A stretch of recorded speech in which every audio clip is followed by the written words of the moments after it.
unbelievable. Schoology is down.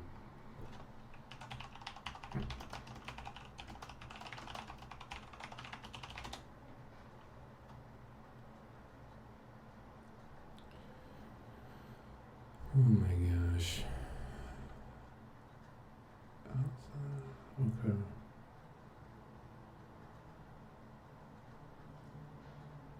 Mm-hmm.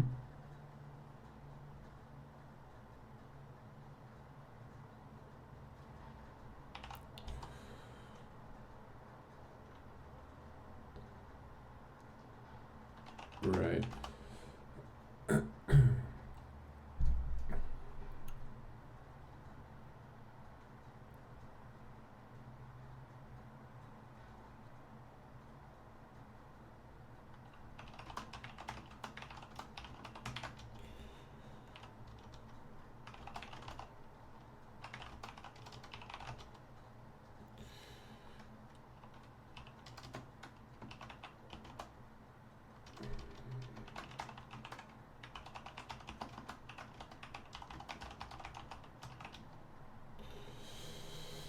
I gotta grab my phone.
Ow. Okay. How's it going, everybody?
forget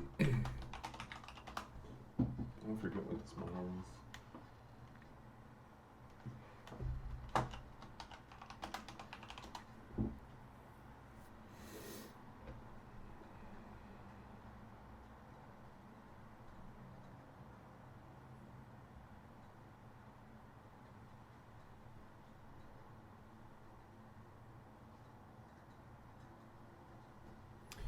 Are you guys able to hear me okay? How does the sound come through?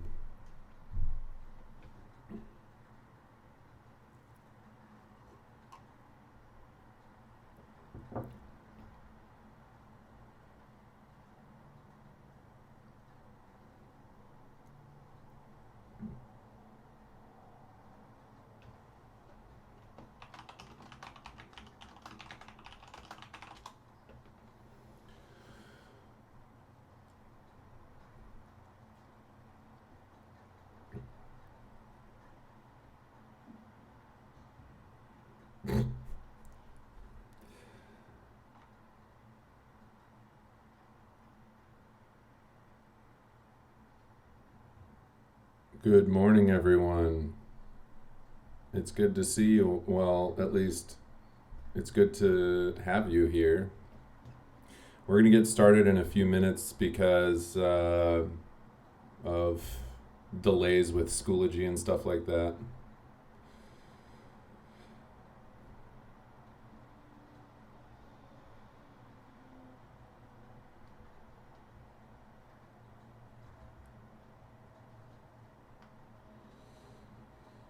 Do you want to play League with us? No, I do not want to play League with you. Thank you, though, for asking. I've never even played League of Legends. I would be pathetic and terrible at it.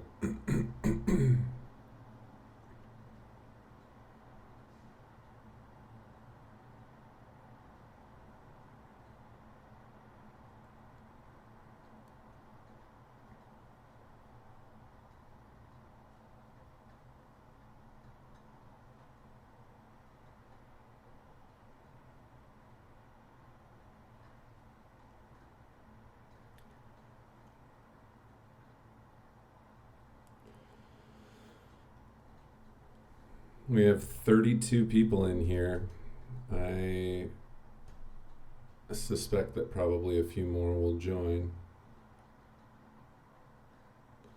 It's 8:01 right now. We'll give it a few more minutes.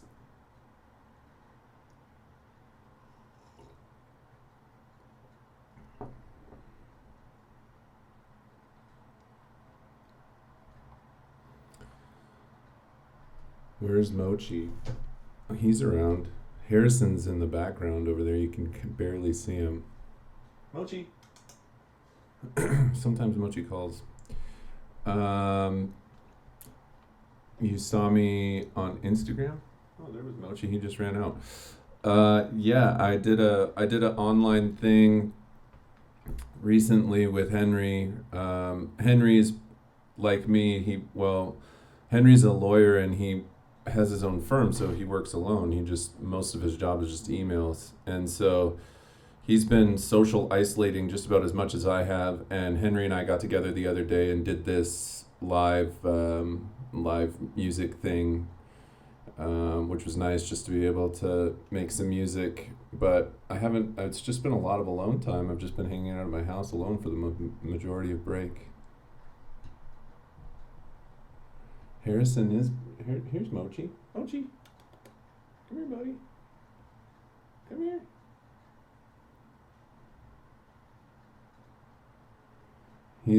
Mochi's in like a mood today. He's very, very wild today, so he'll be running all over the place. Mochi's he's very energetic. What are you doing, buddy? So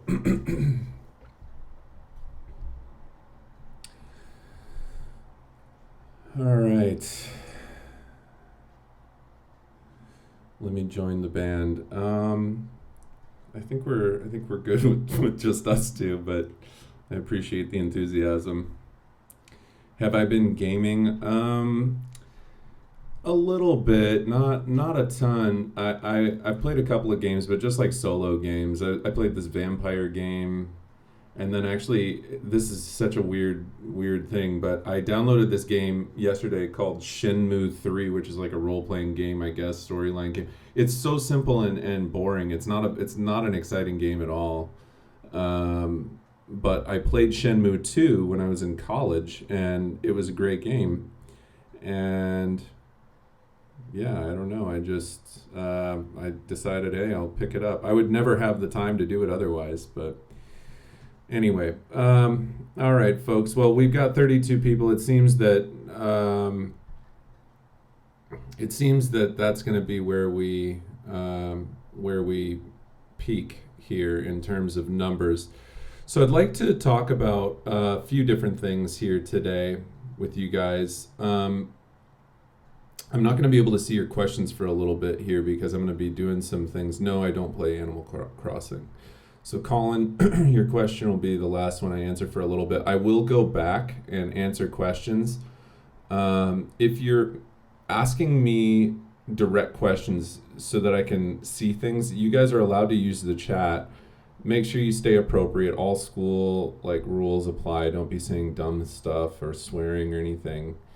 But if you guys have questions, just tag me, and then it'll pop out and I'll see it. But for right now, I'm going to stop reading the thing. Okay. So we got 35 people in here right now. I'm going to talk about a couple of different things about what we're going to be talking about today. So, all right.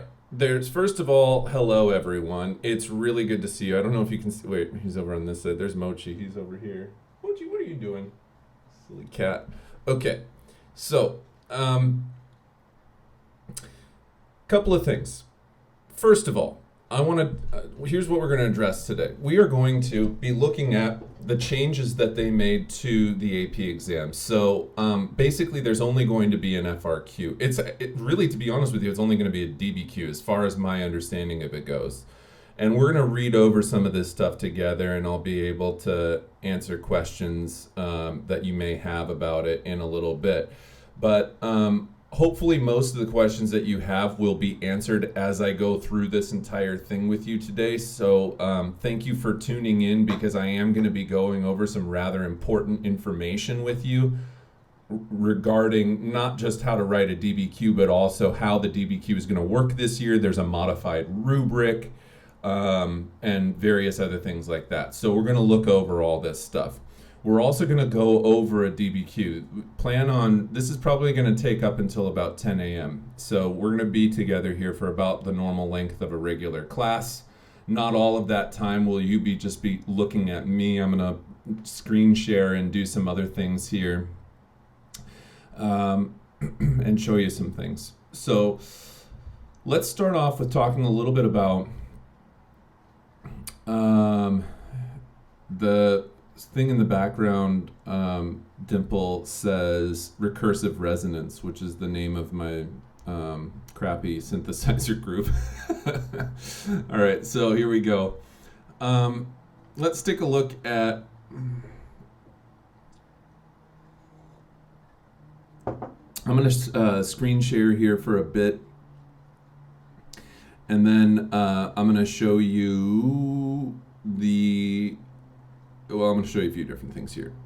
First of all, let's close this because Schoology is not working. And then what we're going to do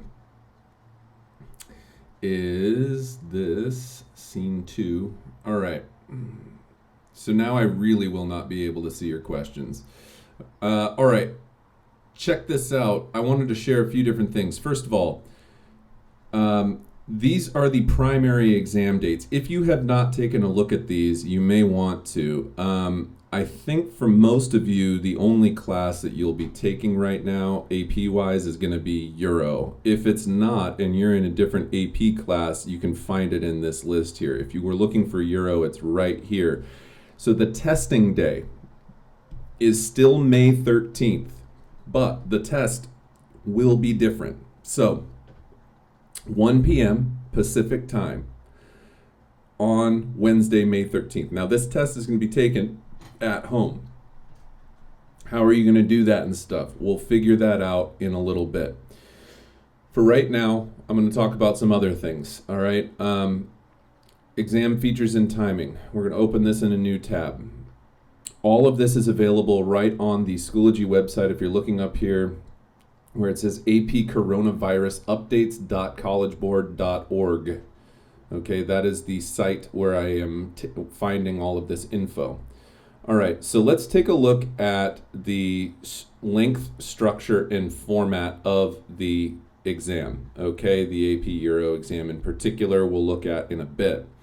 So, for more detailed, okay, the exams will include only topics and skills most AP teachers and students have already covered in class by early March. We know that some students have lost more class time than others. We want to be fair to all students. Okay, fine.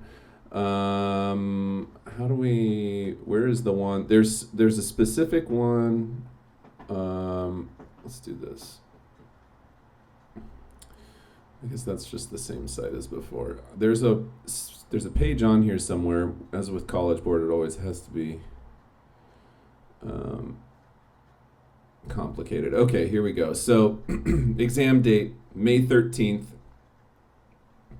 Pacific time, 1 p.m. Students will be given 45 minutes to read and respond to question 1, and then 5 minutes to upload their response. So you have 45 minutes to answer one question, and it's a modified document-based questions, modified DBQ. I want to emphasize at this point, this will only happen for this year. So what we're going to be talking about is a modified 2020 DBQ that will only be focused on units 1 through 7, okay? And it's going to include 5 documents instead of 7. Now, I want to go back and talk a little bit here because this is significant in my view. All right, guys, I don't mean to brag, but I was preparing you pretty well for this exam, and we have done many DBQs in class. We've talked a lot about how to write DBQs, the process of analyzing documents, how to structure your essay. We're going to review all of that today. All right. If you want my honest opinion, I honestly think that they could give you a harder test and that you guys would be just fine. In some sense, the fact that they are asking you to do less means that the bar will be higher to do more, if that makes any sense.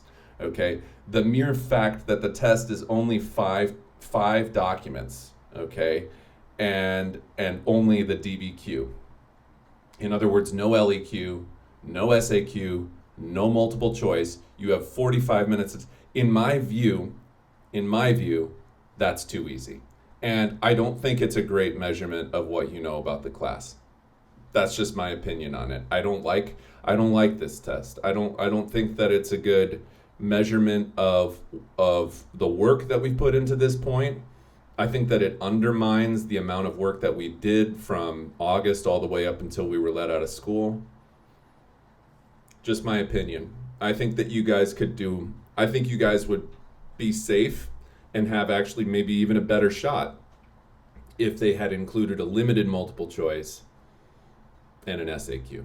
I mean, I just feel like having it only be a DBQ, where you only have 5 documents and you only have 45 minutes to respond, it's going to put pressure on you to do a good job. So it puts all the importance on the fact that you need to be able to analyze those documents accurately. You need to be able to derive, purpose, point of view, context, audience, all of those different types of things that we've looked at. We're going to go over the rubric for this modified DBQ that they're going to give you. I've downloaded the rubric, and we're going to take a look at that. We're also going to go over, and I thought that they had released a sample question. I thought that they had released a sample question somewhere on here. I'll see if I can find it, But if they can't, I have a different DBQ that I was going to use today anyway, from last year, just to kind of remind you of the process of how to write a DBQ. Remember that all of the work in writing a DBQ comes in the prep work. Okay, before you've even touched your pencil to your paper to start writing your introduction, you should know absolutely every last thing that you're going to include in that DBQ. And I want you guys to really go above and beyond the call of duty on this. The fact that it's going to be online means you'll be able to type. Most of you at least, can type faster than you can write, which means, again, the pressure is on you to make sure that you are doing everything that I tell you to do in this lesson today on how to write this DBQ and get the highest possible score you can get on it. All right? So I'm going to take a break for a second and see if anyone has asked any questions. Let's see here. Don't forget about Harrison. Mochi dip. Okay.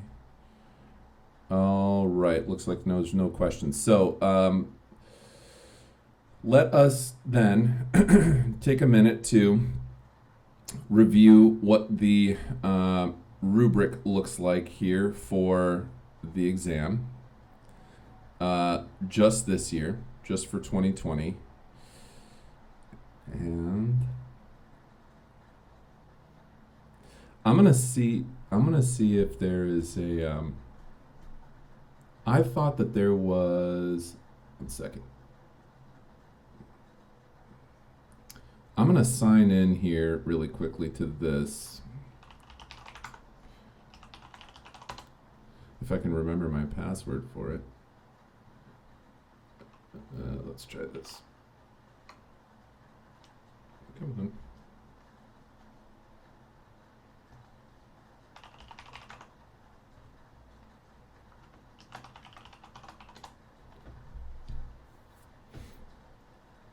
Okay.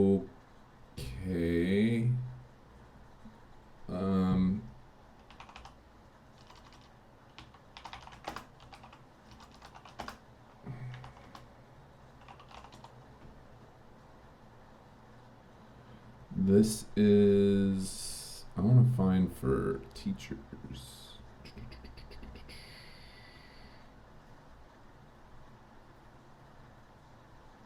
This is for students. Where do we go? Let's see here. Save this. For some reason, it's bringing me to the student site, and I want to go, oh, here we go, educators. Okay. View schedule, taking the exams, learn more.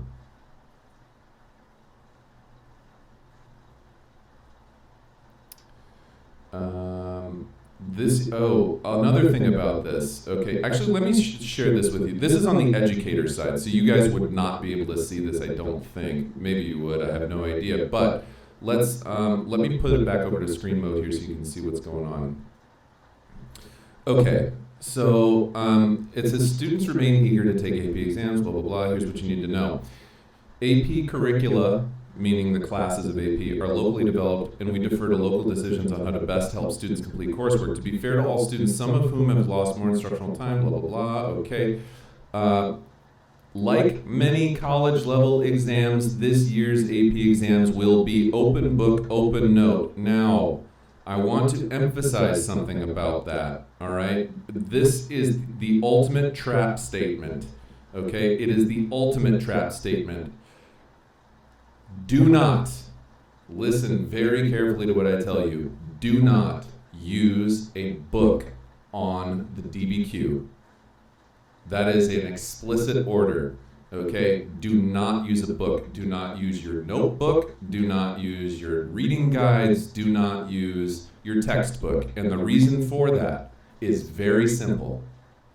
If you don't use what's inside the documents, you will get a 0 on the test.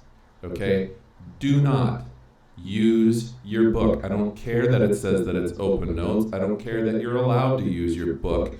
The fact of the matter is that a DBQ should never, ever, ever require your book, because the only things that you need to answer a DBQ appropriately are the documents. Okay, so please, please, please do not use a book when you answer the AP exam. It is a trap.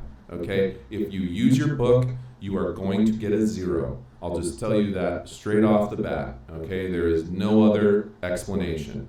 That is what's going to happen. So don't use your book.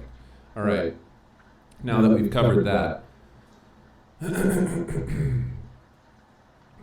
students will be able to take exams on any device they have access to, computer, tablet, or smartphone. They will be able to either type and upload their responses or write responses by hand and submit a photo via their cell phone.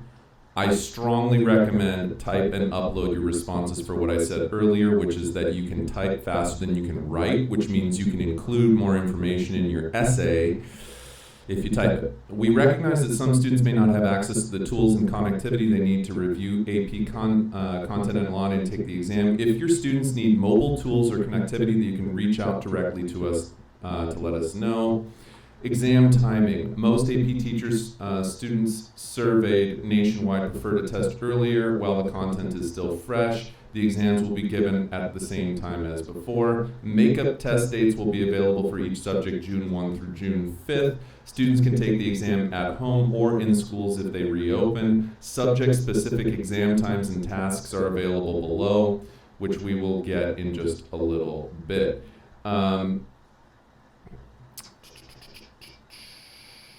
I think that, okay, so in late April, so as I've told you before, I don't have all of the answers yet, but in late April, we'll provide AP students and educators with information on how to access testing system on test day and video demonstrations so that students can familiarize themselves with the system.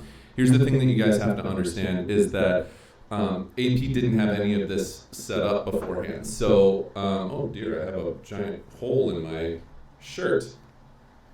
I didn't even know that was there. How often do you ever look at your elbow on that side? I didn't see it until now. Oh well. So anyhow, AP didn't have any of this stuff set up. College Board has to create this whole online testing system. So they don't have it made yet. They're still in the process of scrambling to make it right now. So we will have more information on how to actually access the exam, sign in and take the exam by late April. And I'll do another update by then. When that information comes out, they'll email me. They'll probably email you about it as well. And we'll talk about that and how you do that. Okay, so don't freak out if you don't understand how to take it yet.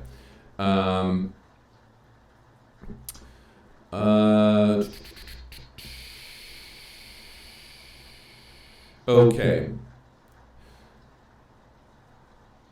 Let's take a minute to look at the rubric for how this is going to be scored. Okay. So I'm going to switch over here. Tom Ritchie, who we've used before, put out an updated rubric for 2020 only. It looks like this. You can find it on his website if you like it. I will upload this to Schoology as soon as they allow us back on there. Schoology has been overloaded because of distance instruction. So I apologize that did not work out this morning, but you know what? Hey, here we are, and we managed to find a way to work around it. So let's take a look at what this exam entails here. Contextualization. Like always, you're going to open your introductory paragraph with a contextualization statement. What is a contextualization statement? It's a thing that answers the question of who, what, where, when. It describes a broader historical context relevant to the prompt. You don't want to go stray off too far away from the prompt. You want to stay pertinent to what is being talked about within that prompt. So, for example, if they were talking about, oh gosh, I don't know. Let's say that they were talking about the Protestant Reformation. Okay, the Protestant Reformation.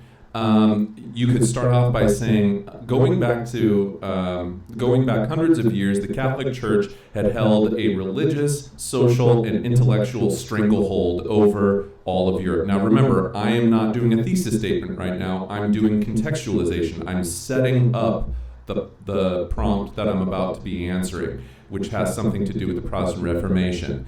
As corruption within the Catholic Church reached unprecedented levels, increasingly Northern religious scholars, such as Martin Luther, began to question the validity of the Catholic Church's ability to sell indulgences, for example, or whatever. All right.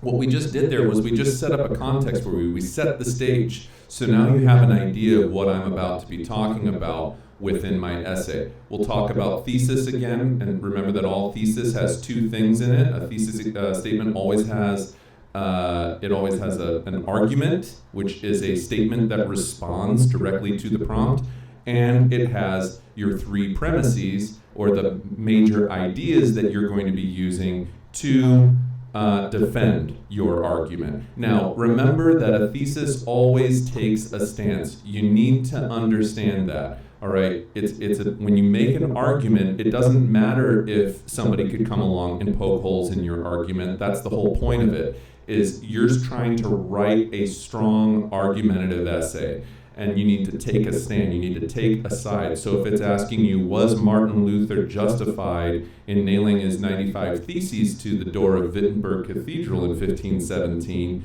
you need to say either yes or no to that. You can't just say, well, some people think that he was justified and other people think he wasn't justified.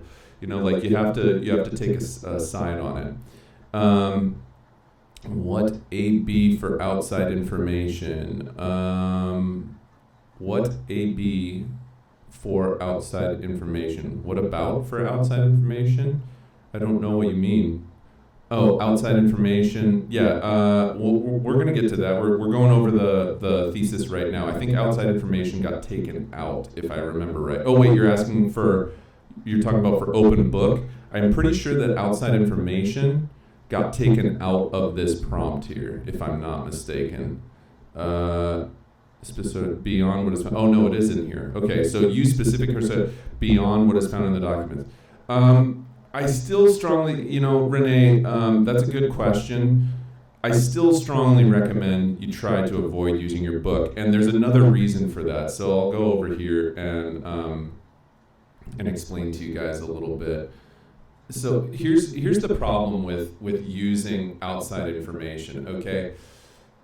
Or with using your book to get outside information. The problem with using your book is that every single second that you're flipping through the book is a second that you're not writing, okay?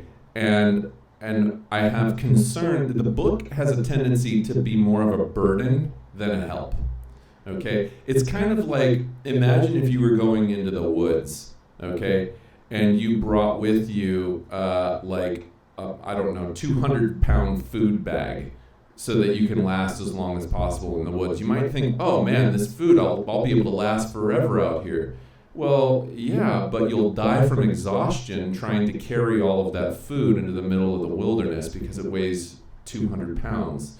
Okay, so the thing that you got to remember about using your book during the test is that there tends to be a strong likelihood that it is going to slow you down, it's going to weigh you down, and it's going to prevent you from actually being able to do what you want. The only exception to that, the only time that I would ever recommend using your book during a test like this is if you remember like a specific thing on a specific page and you just can't remember this one part about it. And you have the book, and you know the book so well that you can you're like, oh, this is in the Protestant Reformation chapter, and it's at the lower left-hand corner of the page, and it's like a chart or something like that. And then you'll be able to relatively quickly page through and find it. But if you just are looking randomly, if you're opening your book like, okay, let's find some outside information, and you don't have any idea of what you're looking for, you're going to spend who knows how long, 5 minutes, 10 minutes, searching through your book to find outside information. Each minute that goes by, you'll be panicking more, which means that you won't be thinking. So then you just get even further lost, and then you panic even more, and it turns into this spiral situation where you're completely wasting time. So if at all possible, I really, really, really wish that you would have the information that you need to know in your head. And we're going to be doing in the next coming weeks here, because right now it is April 6th. So April 6th, we have about a month. We have a month to prepare for this, okay? And that's why we're starting this week and not next week like most online instruction, all right? Let's talk about a couple other things. Is everyone getting the same prompt for the AP exam? That is a question that I don't have an answer to yet. My assumption is no. And the reason my assumption is no on that is that for the last 3 years now, they have given 2 different versions of the test. There hasn't been a single test since 2000, actually longer than that now, 5 years. God, I'm old. 5 years, okay, I don't need any extra comments. I already know what's coming. I shouldn't have even mentioned anything, but anyway, so the last 5 years, there has not been a single time where they haven't given 2 versions of the test. So my assumption is probably that not everyone is getting the same prompt. Another recommendation to you, don't be texting your friends during the test. The last thing that you would want to do is get nailed for cheating on this, which, by the way, they're going to run all of this stuff through their systems. AP College Board is a multi-billion-dollar corporation, okay? They make so much money. They're a subsidiary, I think, of ETS, which does all of the SATs and PSATs and all that. Okay, don't cheat. They will find you, and they will give you a 0. If you write the same thing, okay, if you write the same thing as somebody else, there is a 100% chance that they will find you, okay? Don't mess around with it. I'll tell you another story. In 2015, when I first started teaching AP Euro, nice MIDI keyboard. That's actually not it is a MIDI, but this is not just a MIDI keyboard. It's a full synthesizer. But anyhow, let me tell you this other story. A few years ago, when I first started teaching Euro, they gave a break between the multiple choice section and the writing section. And what ended up happening was I had a student who was in my class. I wasn't there to witness this, but everybody found out about it because 10th graders, when one person knows, you may as well be telling them all at the same time. All right? This kid had hidden his backpack in the bathroom, and he peeked at what the writing section was, what the DBQ prompt was, at the end of his multiple choice section.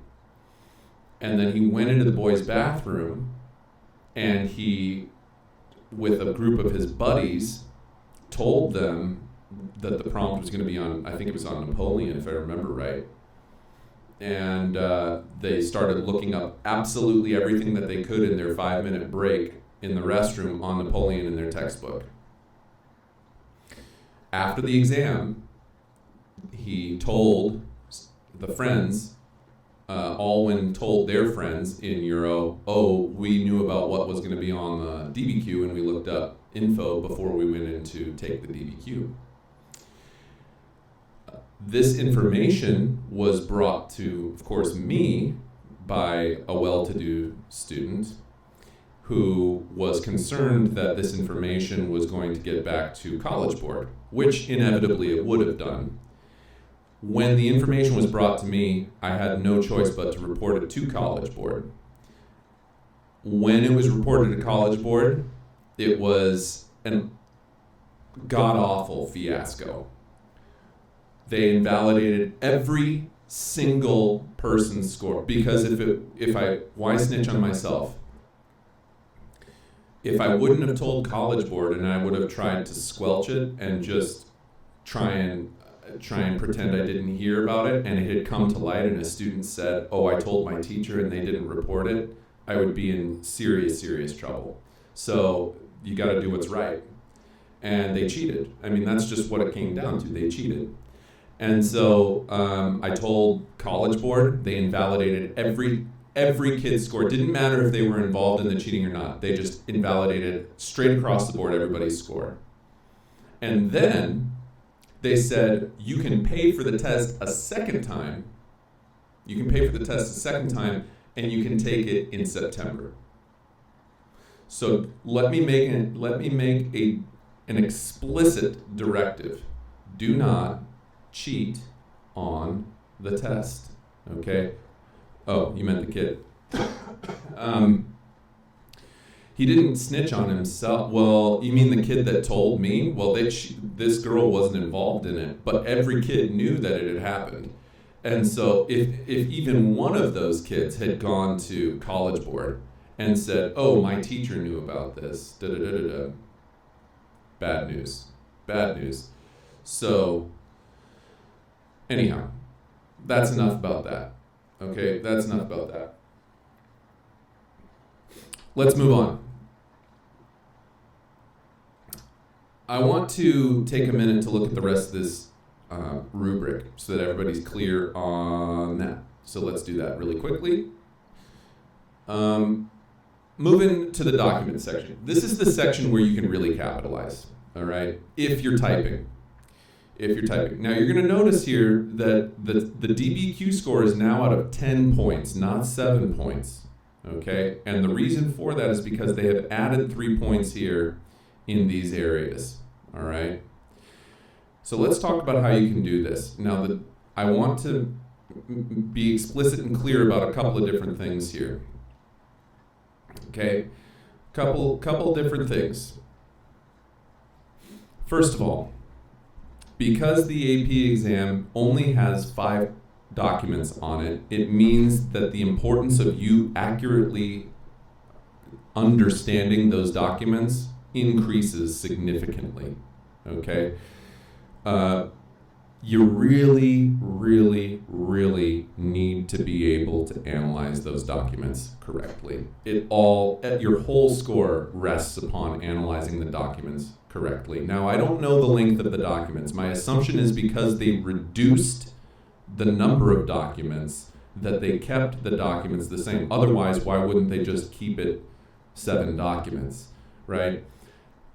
But the other thing that you have to remember is that the length of the test is also shorter. 45 minutes, okay? 45 minutes instead of an hour. Normally, you're used to having 15 minutes of reading time and 45 minutes to write it. So this is going to go faster. It's going to feel like it moves pretty quickly, all right? We'll talk about thesis in a minute in case you felt like I skipped over that. We're going to go back and do a sample DBQ and stuff, all right? Let's talk about documents and evidence. Notice there's only 5 spaces here now. There used to be 7, but now there's only 5 documents. Here's what I would like you to do. Notice over here where it says accurately describes the content of at least 2 documents to address the topic of the prompt. Quotes are insufficient to earn this point. You cannot and never should quote anything within the documents. They are taken as given knowledge between you and the reader. So please do not ever quote anything. Accurately describes the content of at least 2 documents to address the topic of the prompt. Describe the document, okay? That's not that difficult to do. You can describe 2 documents, except for I don't want you to describe 2 documents. Here's what we're going to do. I want you to describe 4 documents, okay? I want you to accurately describe 4 documents to address the topic of the prompt. The reason for that is because if you butcher 2 descriptions, you still have a shot at getting that point. Because you are typing your test, you can type a lot faster than you write, and that means that you should be able to describe it in in a sentence or 2. All right, the content. When it says the content of at least 2 documents, what we're talking about, I don't want you to describe the content. This is the map. Okay, that's not what we're talking about. All right, we're talking about describing the content of the documents. This letter was written as a reaction against Otto von Bismarck's conservative policies undermining the Reichstag. Okay, that would be describing a document. All right. This is a newspaper printed in the middle of the Great Depression, describing the crash of the stock market or whatever. Okay, you want to describe the content of what's in the document. Okay, not just what the document is. All right, but what's in the document. That's how you get the point for describes. What's in the document. Describe what's in the document. I say again, describe the content. What is inside the document? What is the content of it? Okay, that, and you're not going to do that for 2. You're going to do it for 4 of the 5 documents. All right, do not quote. Next one, supports an argument in response to the prompt using at least 2 1 point or 4 2 points documents.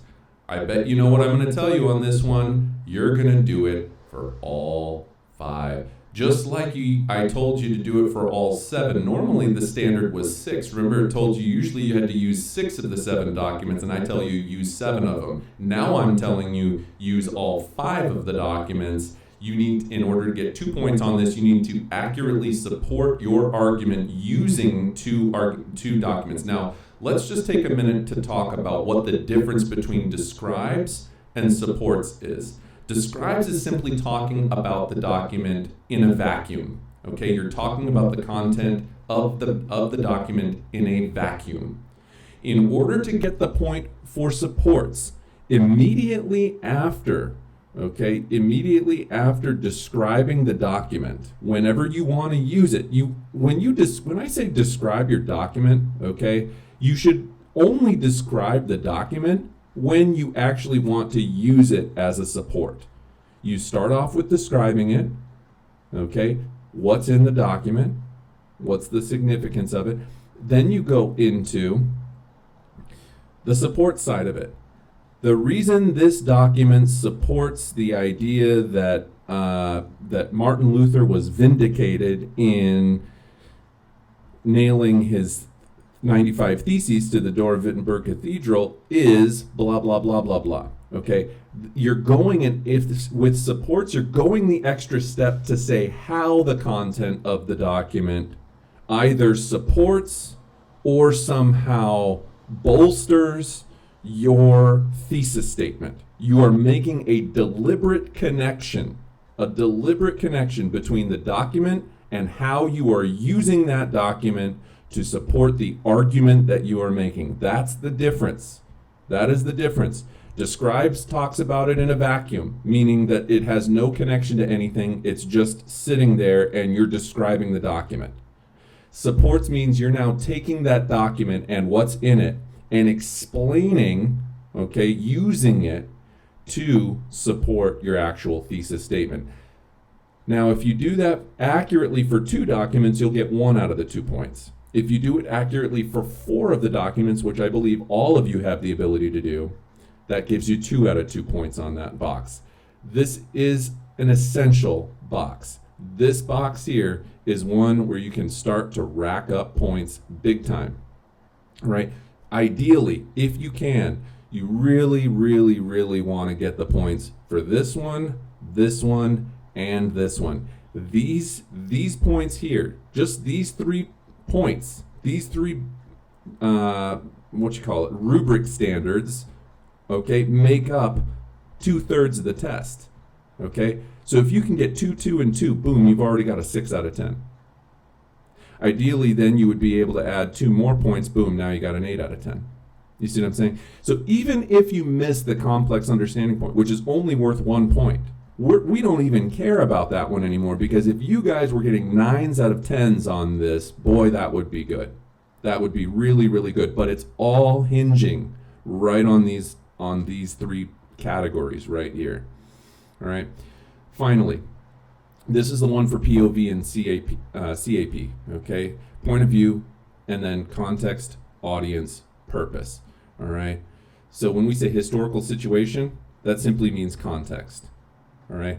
And remember that for the explains point, And you only have to do this for 1 or 2. Guess what I'm going to tell you? You have to do it for 4.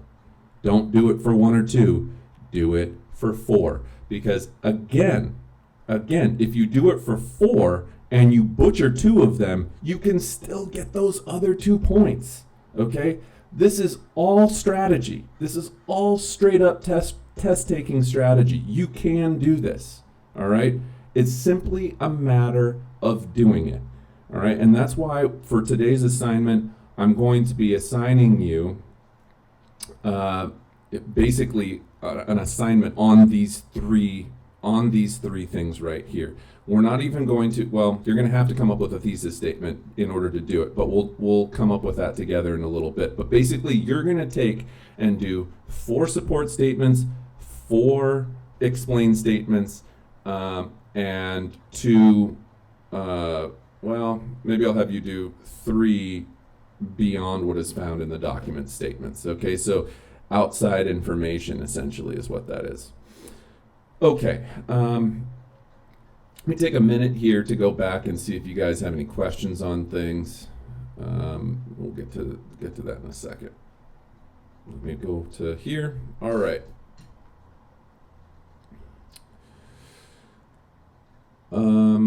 Questions on anything? I'm on about a 30-second delay, so if you have questions, just type them in right now. I'm going to take a swig of coffee here while you guys do that.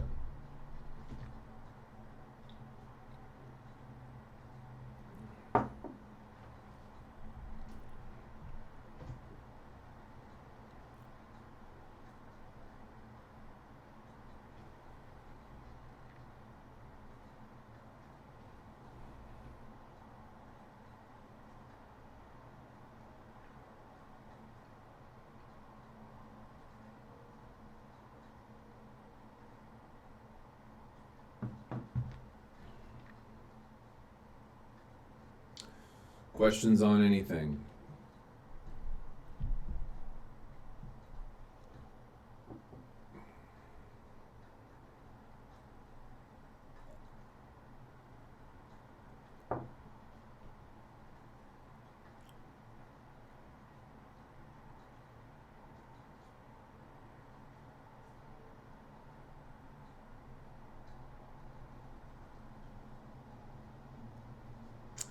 Well, providing that there are no questions, then I'm just going to keep moving forward with what we're doing right now. And explain a few other things. Can you explain the difference between describing and supporting again, please? Chloe, I tell you what, I can do that. But the other thing is that you can just go back and rewatch it again at the whatever minute mark that we're at, probably about the 50-minute mark, 50. All right, and so on. I heard there was a second testing date. The second testing date is simply for makeup exams. Ideally, none of you want to have to deal with that. Okay. So I don't know anything about any other testing dates than the one on May 13th at 1 p.m. and the makeup one later on in the first week of June. But ideally, none of you will do that. Okay.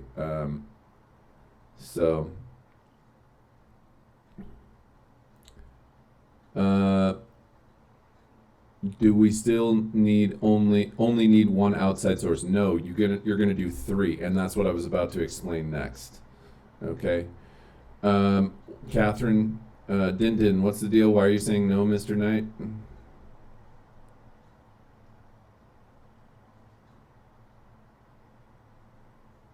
I gotta give her a minute to respond. When you say we do the POV purpose, historical situation, and audience for 4 documents, can we do multiple of the same one? Like, can we do purpose twice? Yes. So, does it matter which one we use? This rubric from College Board was on the website. Does it matter which one we use? The rubric will be the same. I'm just using the one that's formatted the same as we were using in class, but this rubric is the right rubric that you're going to be scored on. Okay, So that's why we're looking at it, is because it's the one that is going to be used when you score the test. Now, to answer Michelle's question, when you say we do the POV, purpose, historical situation, audience for 4 documents, what you're talking about there is, just to remind you, what you're talking about is this part right here, the explains points, okay? The explains points, all right? These explains points, yes, you can use POV for all 4 of them if you want to. Now, what you cannot do, okay, what you cannot do is use point of view for the same document twice. You have to use point of view for 4 different documents, okay? You can't just use point of view on the same document twice, or purpose on the same document twice, or whatever.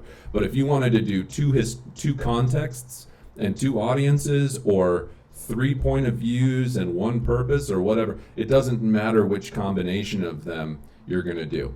All right, either any of them work, as long as you're using them for different documents. It's that you have to do it to 4 different documents. You can't use the same document more than once. Okay, hopefully that answers your question. Oh, you were about to turn away from the chat, that's why. Oh. Let's see here. That's okay, Dimple. Don't worry about it. I'm going to upload this rubric to Schoology later on when I'm able to sign into it. So don't even worry about it. It'll be fine. All right.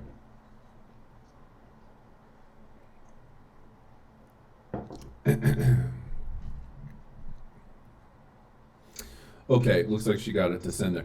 So let's take a look at the next thing that we're going to be doing here. And I really want to walk you through the process of how to tackle a DBQ. So that's going to be one of the other things that we do today is you open up well, you're not going to have it physically in front of you. I was like doing the pencil, like open it up or whatever. You won't have it. It's just going to be it'll be a digital document. It'll be on your screen.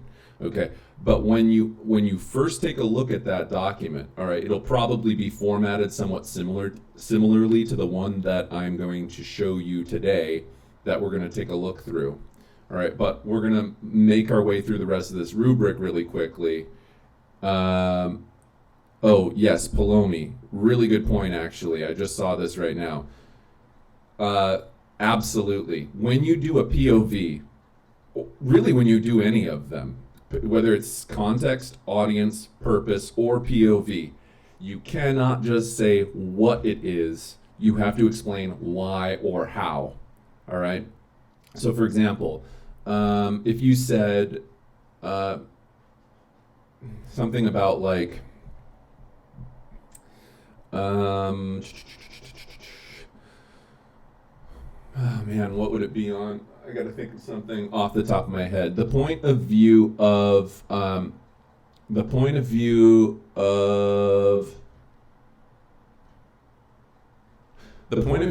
Elizabeth I of England regarding Catholics was that because she was a politique, she wanted to make sure that her rule was effective for both Protestant and Catholic worshipers in England.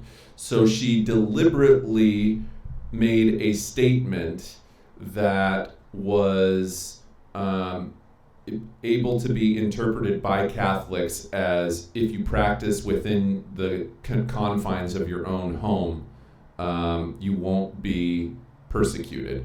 Okay, that would be a nice, thorough explanation of why she held that point of view. Because she's a politique, she wanted to keep the favor of both her Catholic and her Protestant subjects. Okay, that's going to be the sort of thing that gets you points on those POV statements. Make sure, okay, even if you end up having to use a stupid like sentence, what do they call those things? Like, I forget what they call those, like sentence structure, or what do they call those? It's like a formatted sentence where it's like the blah blah blah blah blah of blah blah blah blah. If you need to do something like that where it sounds really clunky, and you do like a thing where it's like the point of view of enter name, was enter point of view, because explain point of view, right? Like, do that. If that's the only way that you can remember how to do a proper point of view statement, is the point of view of blank is blank because blank,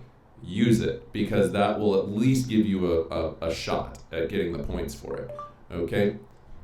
All right. Let's look at the rest of this. Let's look at the rest of this rubric here. So, specific historical evidence. You're going to do this, it says 1 per example, up to 2 points. We're not going to do 4 on this one. We're going to do 3 on this one. So I want 4, 4, and 4 for describes, supports, and explains. 4 different documents for each, okay? In other words, as you use the documents, which ideally you're going to use, it should be 4, 5, 4. You're going to use all 5 documents for supports, okay? You're going to do all 5 documents. I correct myself. 4, 5, 4, okay? 4, 5, 4. And then this one is going to be 3. All right, so you're going to include 3 pieces of historical evidence, 1 for each paragraph, because you will still have a 5-paragraph essay. 3 of those paragraphs are going to be body paragraphs. I would include an outside information, outside historical evidence, specific, by the way, it has to be specific. And the other part about historical evidence is it has to support your argument. If it does not support your argument or is otherwise irrelevant to your argument, you will not get points. You cannot, it is not enough just to say, oh, and here's the random fact. Actually, Charles the second, he used to have a bunch of dogs, right? Like, they don't care about that. It's outside information, all right? But they don't care about it because it doesn't relate to Charles the second and whatever you're talking about with the English Civil, or the Restoration or whatever, okay, after the English Civil War. So make sure that the evidence that you are using is valid to your argument, all right? And you're going to do that 3 times. That gives you an opportunity to butcher one of those and still get both points on it. You can see now why typing is going to be a major factor in this test, okay? You need to be able, if I was you, I would start doing typing tests. If you're not a solid typer right now, because you're going to have to be including a bunch of information in your body paragraphs, I strongly recommend that you go on and do some like typing practice stuff so that you can get your typing up to speed in the next month, all right? Do 30 minutes a day. You'd be surprised how much of a better typer you'll become, okay? 30, 45 minutes a day of just typing exercises, all right? Now, if you're already a gamer and know how to type really fast, that's awesome. Good for you. There's some kids who are really good at typing. There's other kids who really struggle with typing. Practice it. Practice, because typing, your ability to type quickly is going to make a difference on this exam. All right? Okay, let's go back to the rubric. Last point here. Demonstrates a complex understanding of the historical development that is the focus of the prompt, using evidence to corroborate, qualify, or modify an argument. Now, what's the significance of this one? This is the nuanced argument, the complex one. This is the hardest point to get. So the way that this is going to work is that you must demonstrate a complex understanding, which must be part of the argument and not merely a phrase or reference. This can include explaining nuance. When we talk about nuance, we're talking about a very finely tuned argument by analyzing multiple variables within, say, a single document, okay, or within a single argument. Explaining both a similarity and indifference, or explaining both a continuity and a change, or multiple causes, or both causes and effects. Now, here's the thing that's important about this part here, all right? One of the things that we're going to be talking about in the next part of this lecture, in the second half here, is when we actually take a look at the exam, there are only going to be basically 3 kinds of test questions that you will get for a DBQ prompt. A DBQ prompt can either be a causation question, a continuity or change over time question, or a similarity difference question. All right. So the way that those questions are structured are going to be different, and thus your answers to those questions are going to be different. In other words, if you were to be asked about the causes, explain the significant causes of the English Civil War, okay? That's going to be a much different response. That's going to be a lot different thesis statement in terms of how you set up your argument to answer that question, which I'll repeat for you right now. Explain the major causes of the English Civil War. To if you got a question that said, explain how this English Civil War or explain how governmental practices either stayed the same or changed after the English Civil War. See, one of them is asking about causes. What caused the English Civil War? So you would analyze the documents explicitly looking for, in this case, causes, okay? The continuity and change over time question is asking you what things were happening before the English Civil War, which could sound a little bit like causes. But really it's not asking you that. It's asking you more, was the English Civil War a turning point? Yes or no? And if you say it was a turning point, you then have to explain what changed after the English Civil War. That's a totally different kind of question than just explaining the causes of it. Of course, causes and effects are very simple. Okay, they're very simple because it's cut and dry, more or less. You can read the documents and derive causes from it. Continuity and change over time, which I just have this sneaking suspicion that that's the one that they're going to ask you for some strange reason. I have this kind of weird feeling that it's going to be a continuity and change over time question. I could be wrong. I have absolutely no idea, but because that's the most difficult one, I get the feeling that that's going to be the one that they ask you. So anyhow, continuity and change over time is asking you what was going on beforehand when the Civil War happened. What happened afterwards? Did things continue or did they change? Okay? It's asking you the degree to which whatever event was a turning point. If it was a turning point, how did things change? If it wasn't a turning point, how were things the same? Similarity and difference, on the other hand, is going to be a little bit different than that because this one's asking you to compare. This is a comparison question. So similarities and differences would be like, explain the similarity between, explain the degree to which the English Civil War and the French Revolutionary Wars were similar.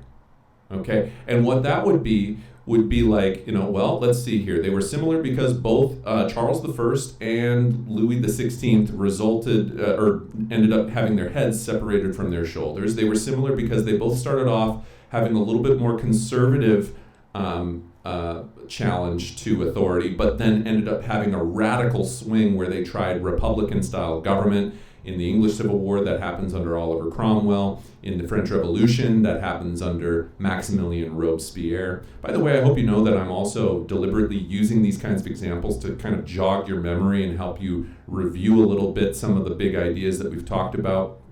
But we will be doing more deliberate review in future lessons. So anyhow, that's what they would be asking you in a comparison question. So that one, they're not even asking about causes or effects. They're not asking about change or continuity. They're asking about similarities and differences. And once again, the way that you set up your thesis statement is going to be different because you're going to have to say in your argument, the English Civil War and the French Revolution were either similar, or the alternative is they were actually quite different from one another. But the only way that you would know whether they were similar or different is going to come from reading the documents, okay? So this is the reason it's so important, and I've been taking so much time to explain the different kinds of questions here, is because that's really the first step of the test. The first step of the test is taking a look at the question and asking yourself, what are they asking me? Are they asking me whether something's similar or different from something else? Are they asking me whether or not the event that they are talking about served as a turning point and things either continued or didn't continue? Or are they asking about causes? Or sometimes, remember, causation can be asking you about effects as well. I'll say this too as a point of caution. because kids will do this sometimes. Sometimes kids read the question too fast. They say, oh, thank goodness, it's a causation question. I can definitely talk about the causes of this. And really, they're asking you about the effects. They're asking you, what did that event cause, not what were the causes of that event. Be very, very, very careful when you read causation questions. You will not score any points if they are asking you about effects and you spend your whole time talking about causes. Okay, so ask yourself, are they asking me what came after this event, or are they asking me what came before this event? Because that is going to be what determines whether you're talking about causes or effects. Now, how does this relate to the whole complex understanding point? Well, one easy way that you can get by with doing this is in your conclusion, you can make a statement that kind of zooms the camera out and offers a more nuanced explanation of the event, causes of that event, how your argument, the thing about the complex understanding point that makes it tough is it has to be part of your argument and not merely a phrase of reference. So you can't just say randomly, oh, and here's a random effect that happened. That's not going to get you a complex understanding point. Your complex understanding point has to be like, although it's really unusual that Hitler was able to gain power by having such a hateful rhetoric, when we understand that his popularity dipped when the economy in Germany got better, and then his popularity went back up when the stock market crashed and the global economy crashed, this now offers us a better understanding of why economics actually has a greater influence than, say, his charisma on why the German people ended up supporting him, or whatever. I'm just, that's just a random example, but you see what I'm doing there is I'm giving you a nice complex understanding or explanation of my argument that economics had a more profound effect on Hitler's rise to power than, say, his speech-giving abilities or something like that. Now, you won't be asked about Hitler. The content, and I've already made this statement, but I'll say it again for those of you that didn't hear it, the content stops at the start of the 20th century. So the question that you're going to get is only going to be from the Renaissance, 1450, up until about 1900, roughly. The age of imperialism is when the cutoff point is. Now, technically, you can drag the age of imperialism up to about 1914. Okay, that's the start of World War I. So we'll say that you're only tested on the first three major historical periods. Those historical periods, to remind you, are going to be 1450 to 1648. That's the 30 Years' War, the last religious war in Europe. That's period one. Period two is from 1648 until 1815. That's the Battle of Waterloo with the downfall of Napoleon. And then the final one that you're going to be tested on within this period is going to be period three, which is 1815 up until 1914, which is the end of the age of imperialism. Okay.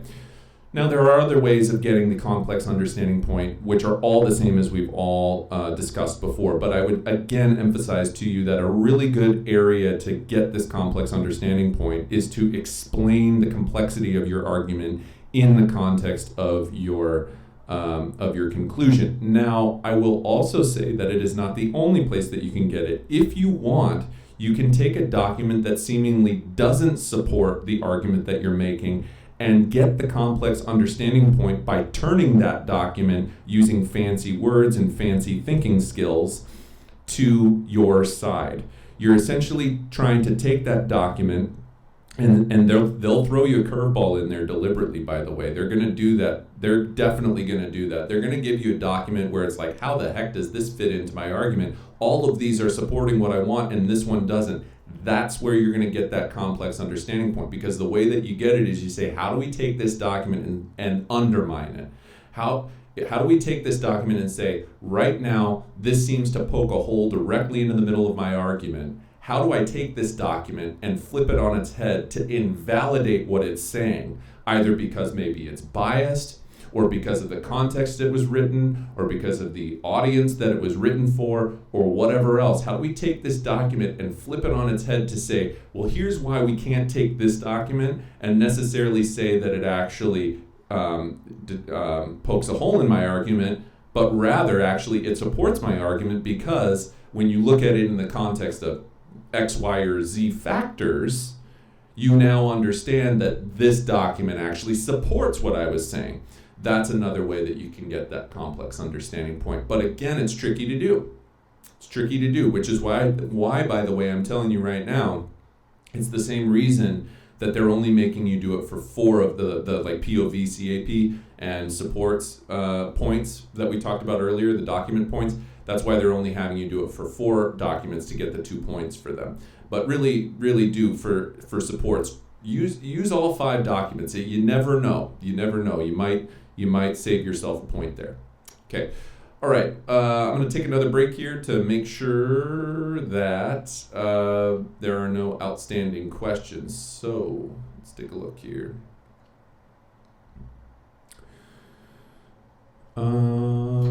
We decide the type of question for complex understanding point from the main question. So are there 3 types of thesis we can have based on these 3 types of questions? Yeah, more or less there is. I guess I'll say this. When I say there's 3 different types of thesis statements, they all do the same thing. They all answer the prompt. However, the way that they are worded is going to be emphasizing either for causation question causes, or for a continuity and change over time question, ways that things continue or ways that things change, or for a comparison question, your premises are going to be things that you're going to be comparing. Okay, so it's the only thing that changes are the premises. You just wouldn't want to answer a comparison question by talking about causes. But then again, why would you? That wouldn't make any sense. That would mean that you're completely answering the question wrong. So yes and no, Dimple, to answer your question. Yeah, kind of. There's 3 different ways of setting up your of responding to the prompt, but your general format for your thesis statement is going to be the same, which is argument, premises. The question is just, what is your argument and what are your premises saying? Okay, it's the same thing. It's just, are you talking about comparing things? Are you talking about change over time? Are you talking about causes or effects? Okay, hopefully that answers your question. Any other questions at this time right now?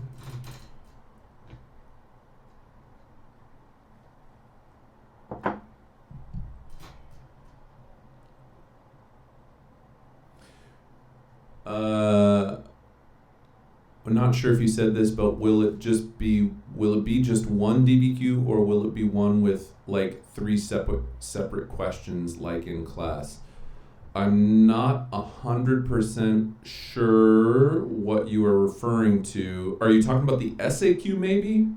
The SAQ has 3 separate questions. The DBQ is the one where you get it and there's like 7 documents and you have to read the documents, analyze the documents, and write an essay about the documents. Okay?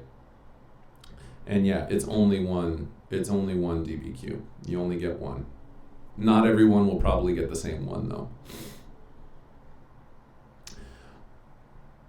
Are counter arguments allowed to be used on a document to prove your thesis? Counter arguments to prove your thesis. It could be used not to prove your thesis, but it could be used as a complex understanding point. You can use a counter argument and then use evidence to disprove that counter argument. Okay, and then explain why your argument is correct to get the complex understanding point. But you cannot simply just throw a counter argument out there and say, see, because this counter argument, my argument's right. You have to go through a deliberate process of saying, here's what a counter argument would be. Here's evidence of why that counter argument is wrong. Here's evidence of why my argument is right. That would be how you'd go about doing that. But again, that would only get you the complex understanding point.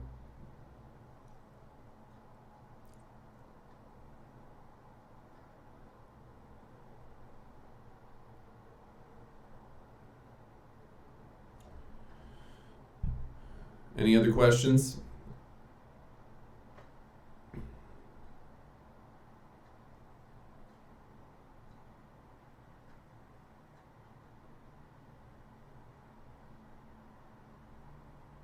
Hey, Mochi.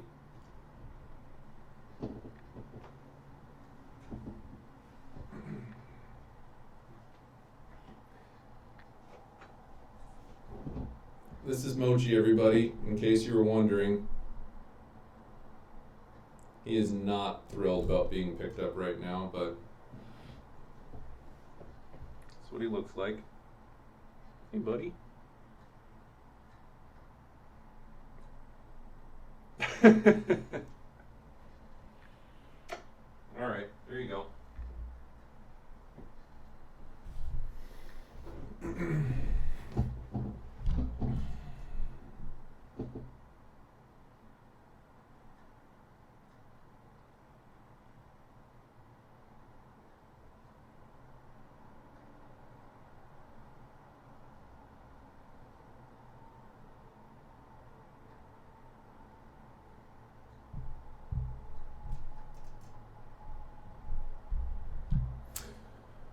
Okay, so let's continue here, and I want to take a minute to go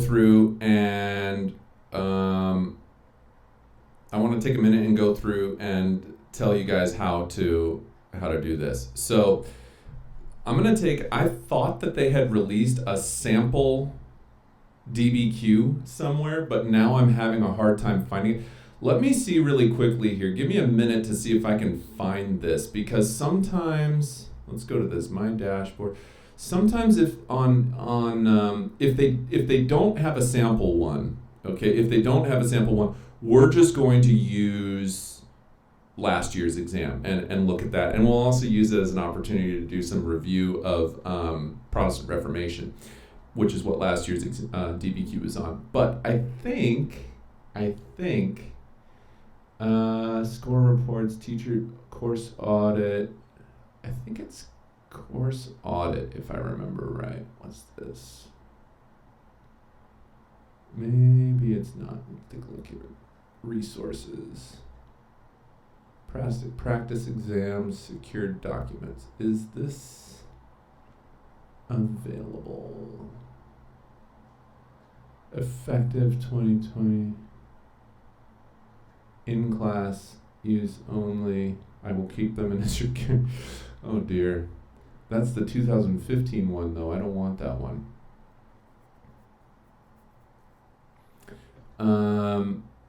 My understanding was that they had put out a document, a sample DBQ for what 2020s is going to be like. But maybe they didn't. Let's see here. Sample DBQ 2020.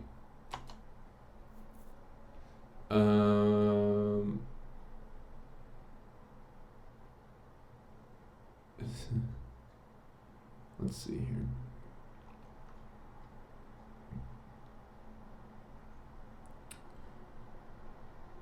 Exam format, no. One second. Oops.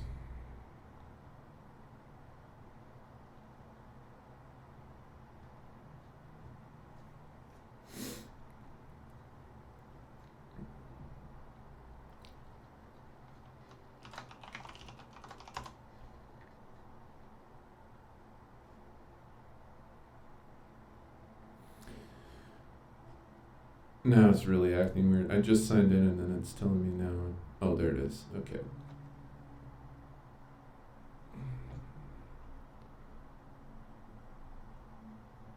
History course and exam description. Maybe it's in this. Let's try this out.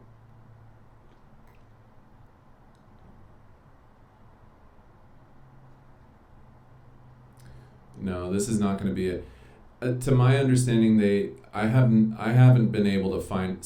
I heard a rumor that they had a released DBQ for 2020, but I have not been able to find it. So if anyone has the ability to find that, then that's fantastic. But College Board's website is notoriously difficult to navigate. They have like 3 different websites. One of them's Course Audit, one of them's AP Central, one of them's something else. It's just notoriously complicated. Let's take a minute to do this though, just to remind you of the things that you will be tested on while we're at it. I have Mochi's fur all over my face and it's itchy. All right, now let's do this. I'm gonna switch over to screen share and show you this really quickly. We're gonna close this for now because we're done with that. And then we're gonna open up this. Okay, so I want to take a minute to show you the different units, quote unquote, that you're going to be tested on. Now, I want to remind you the units that are not going to match up with the units that we did in class. Okay, so I want to emphasize that just because I say Unit 1 on here doesn't necessarily mean I'm referring to Unit 1 on from our class, because I've taken and subdivided some of these into different units. Okay, so for our purposes, these are the things that we are going to be tested on. Okay, Unit 1, 2, 3, 4, 5, 6, 7. All right, just to remind you about what each of these is. Okay, I'm going to take a minute to look at this part of the document right here. Okay, to emphasize certain things.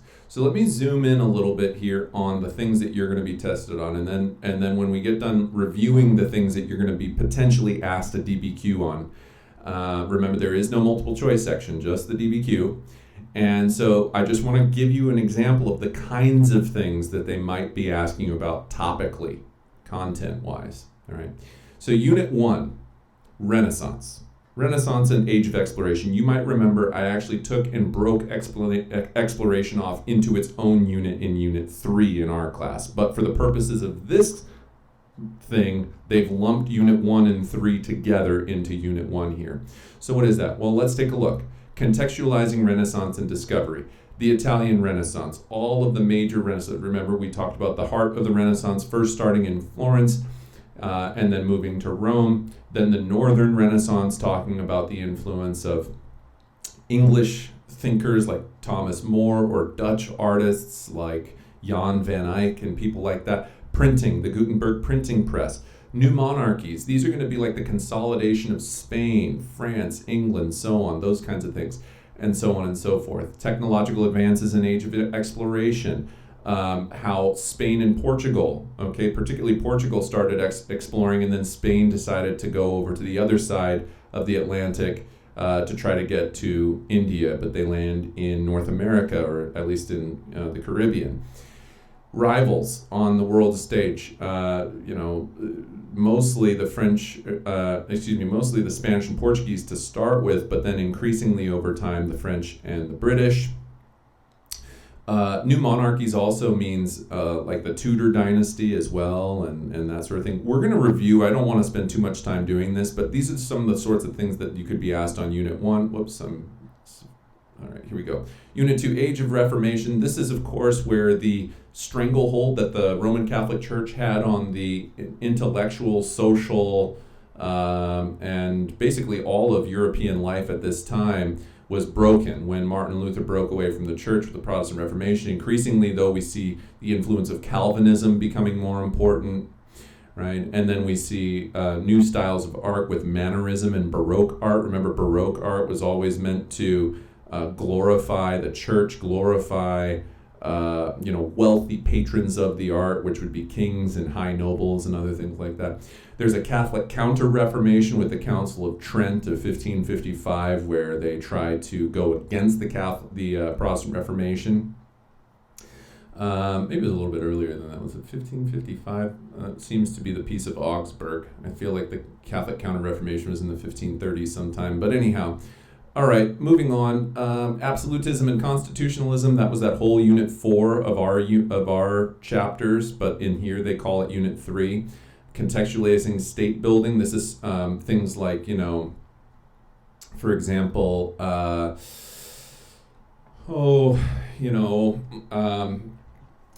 what's the word attendance system, bureaucracy.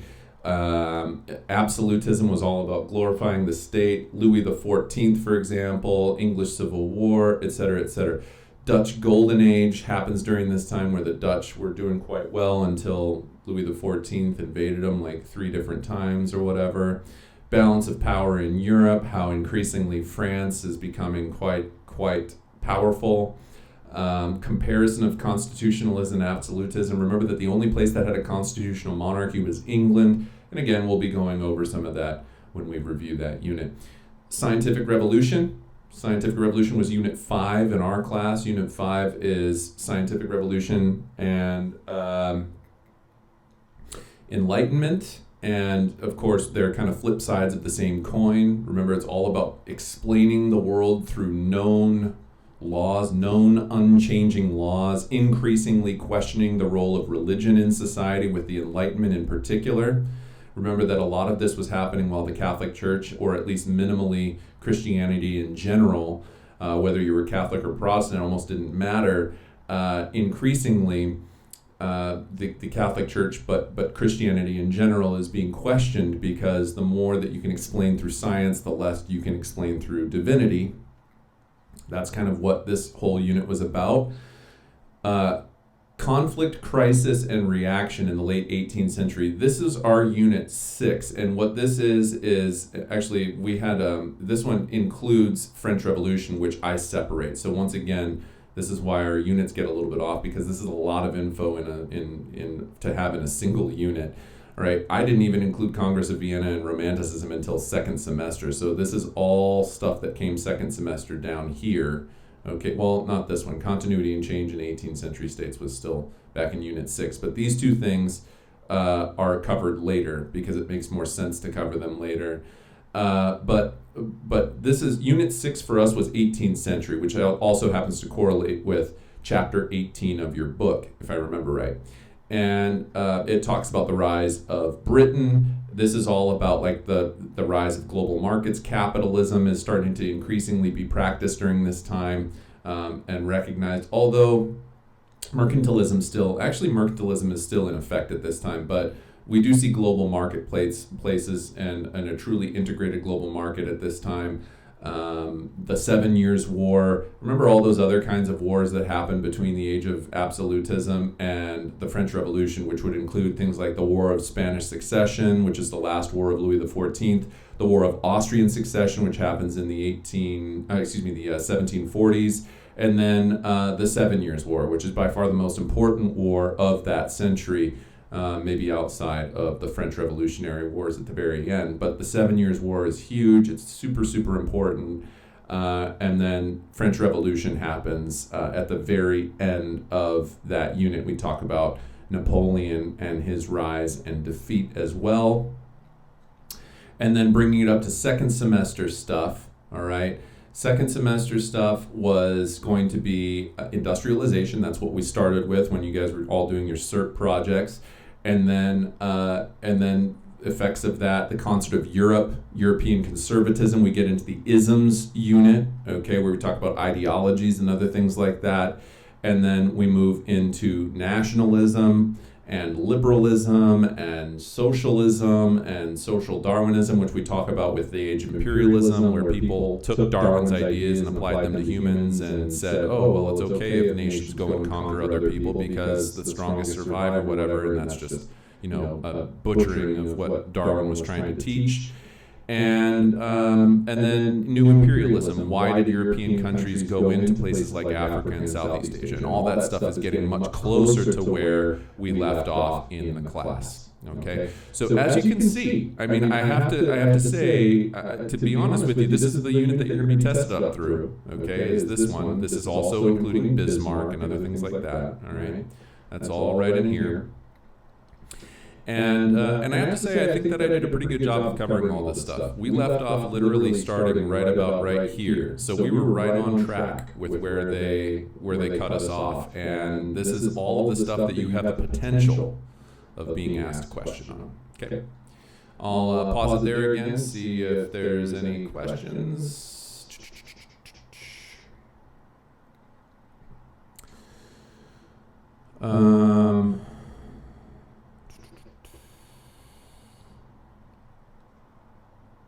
Any questions at this time? I think that we are good. Okay, let's take it to the last thing that I want to do today. And it's going to take me about a half hour to talk about this, and that is going to be how to write a DBQ. All right, so this will be the last thing we do for today. I'm actually going to go ahead and switch over to this for a quick second so that I can look at this. One second.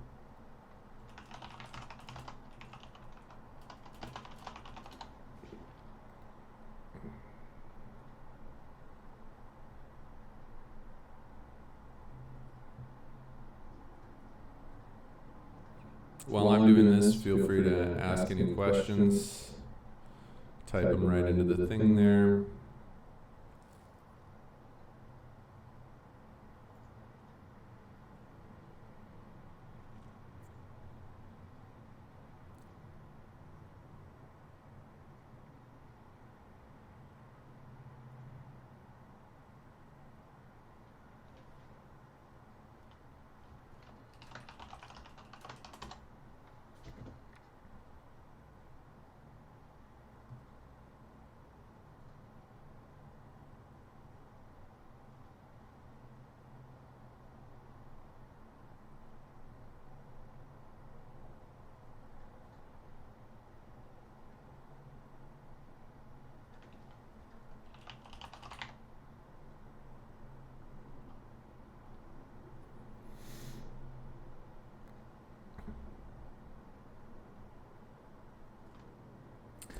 Okay, so no questions. All right, so here's what we're going to do is I want to see released. I don't know why this isn't taking me to where I want it to take me, but let's do this.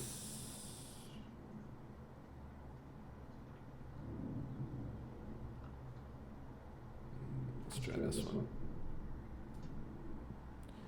So it keeps on bringing me to about the exam, but I don't really want to talk about the exam, and it keeps asking me to identify my stupid thing here. So, AP, Euro, DBQ, let's try that. Past exam questions, there we go. That's what I wanted. Okay. Now, the DBQ that I'm going to be showing you is one from last year. Okay, so this is not going to be. Why does it keep asking me to verify? I had to verify this like 6,000 times. It's extremely annoying. Open a new tab.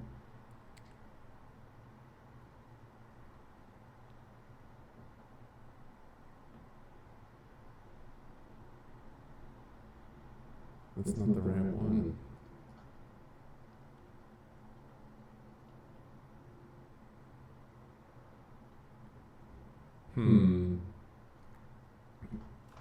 Well, I'm having a hard time.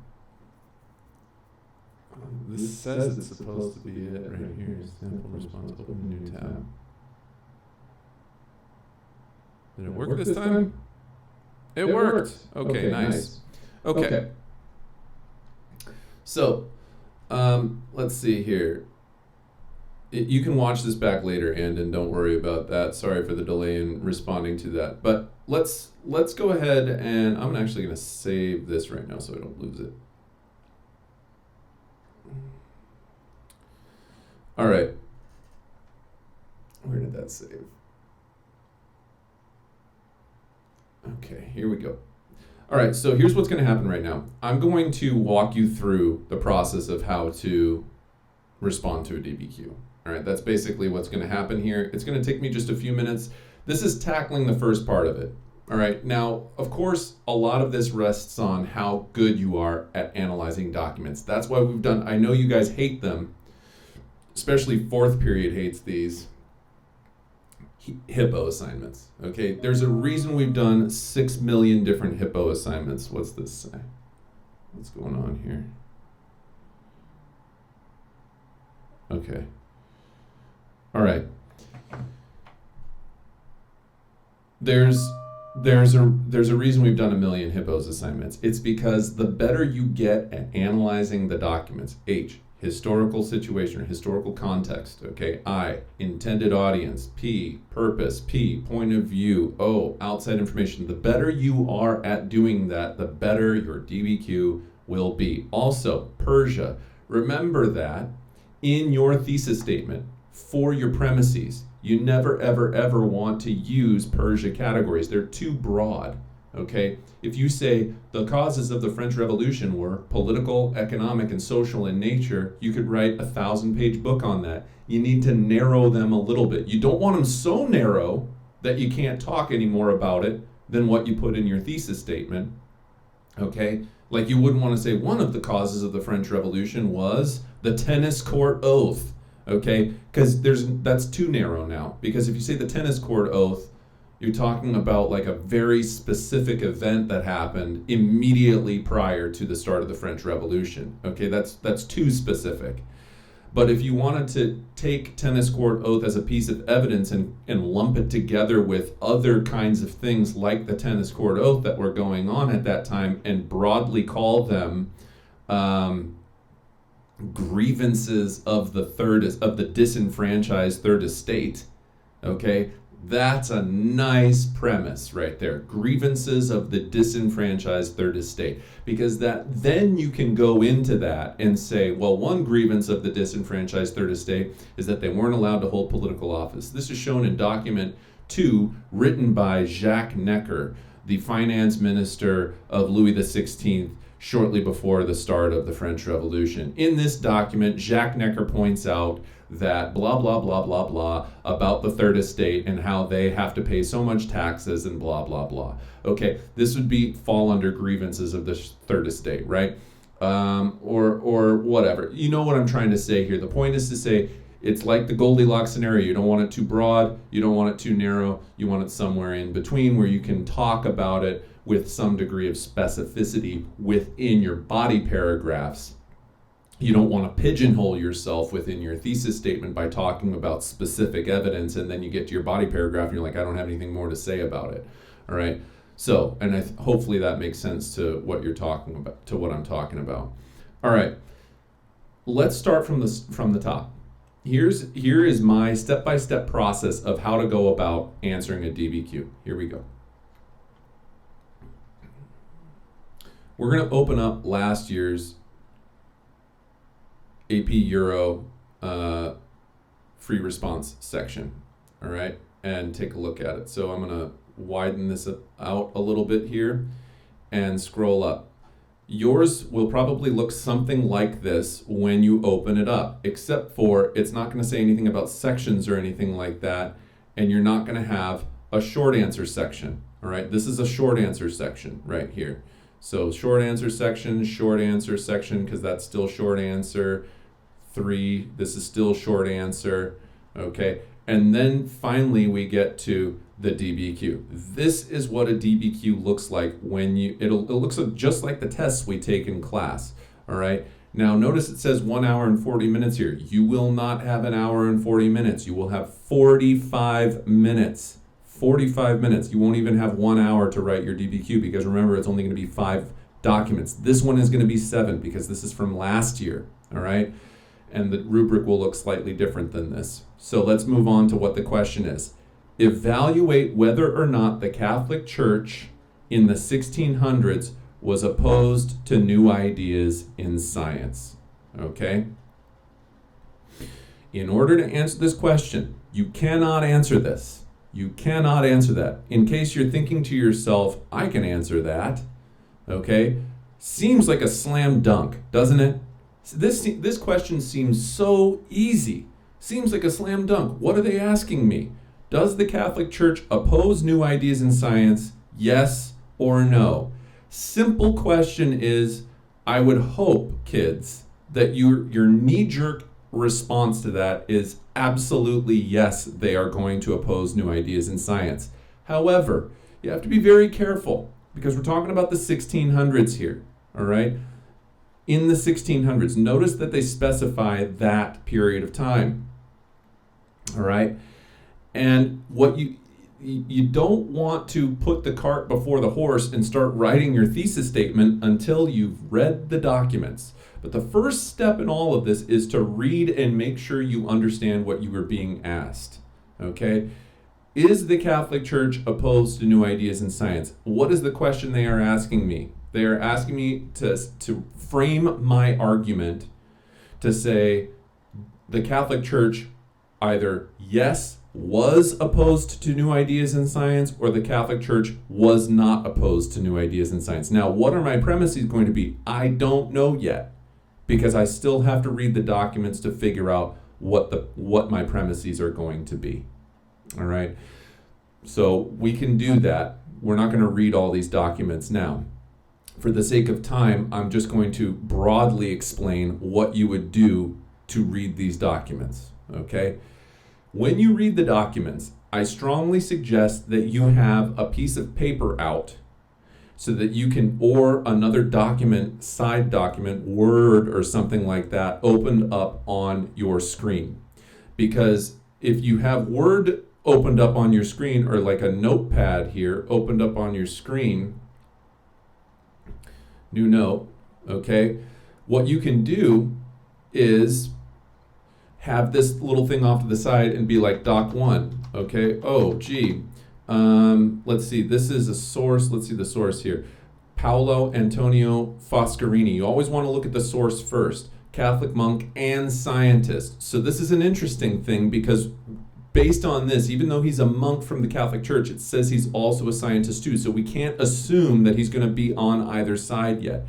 Excerpt from an epistle concerning the Pythagorean and Copernican opinion of the mobility of Earth and the stability of the sun. They're talking about heliocentric view here, Copernicus.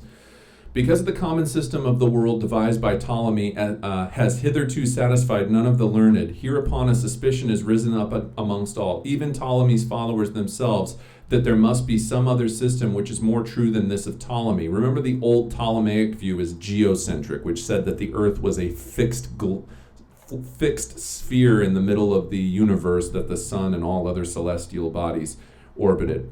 Followers themselves that there must be some other system which is more true than this of Ptolemy. The telescope, an optic invention, has been found out, by help of which many remarkable things in the heavens were discovered. By this same instrument it appears very probable that Venus and Mercury do not move properly about the earth, but rather about the sun, and that the moon alone moveth about the earth. Now there is no better or more convenient hypothesis than that of Copernicus. Because of this, many modern authors are induced. I don't even have to read the rest, I already know.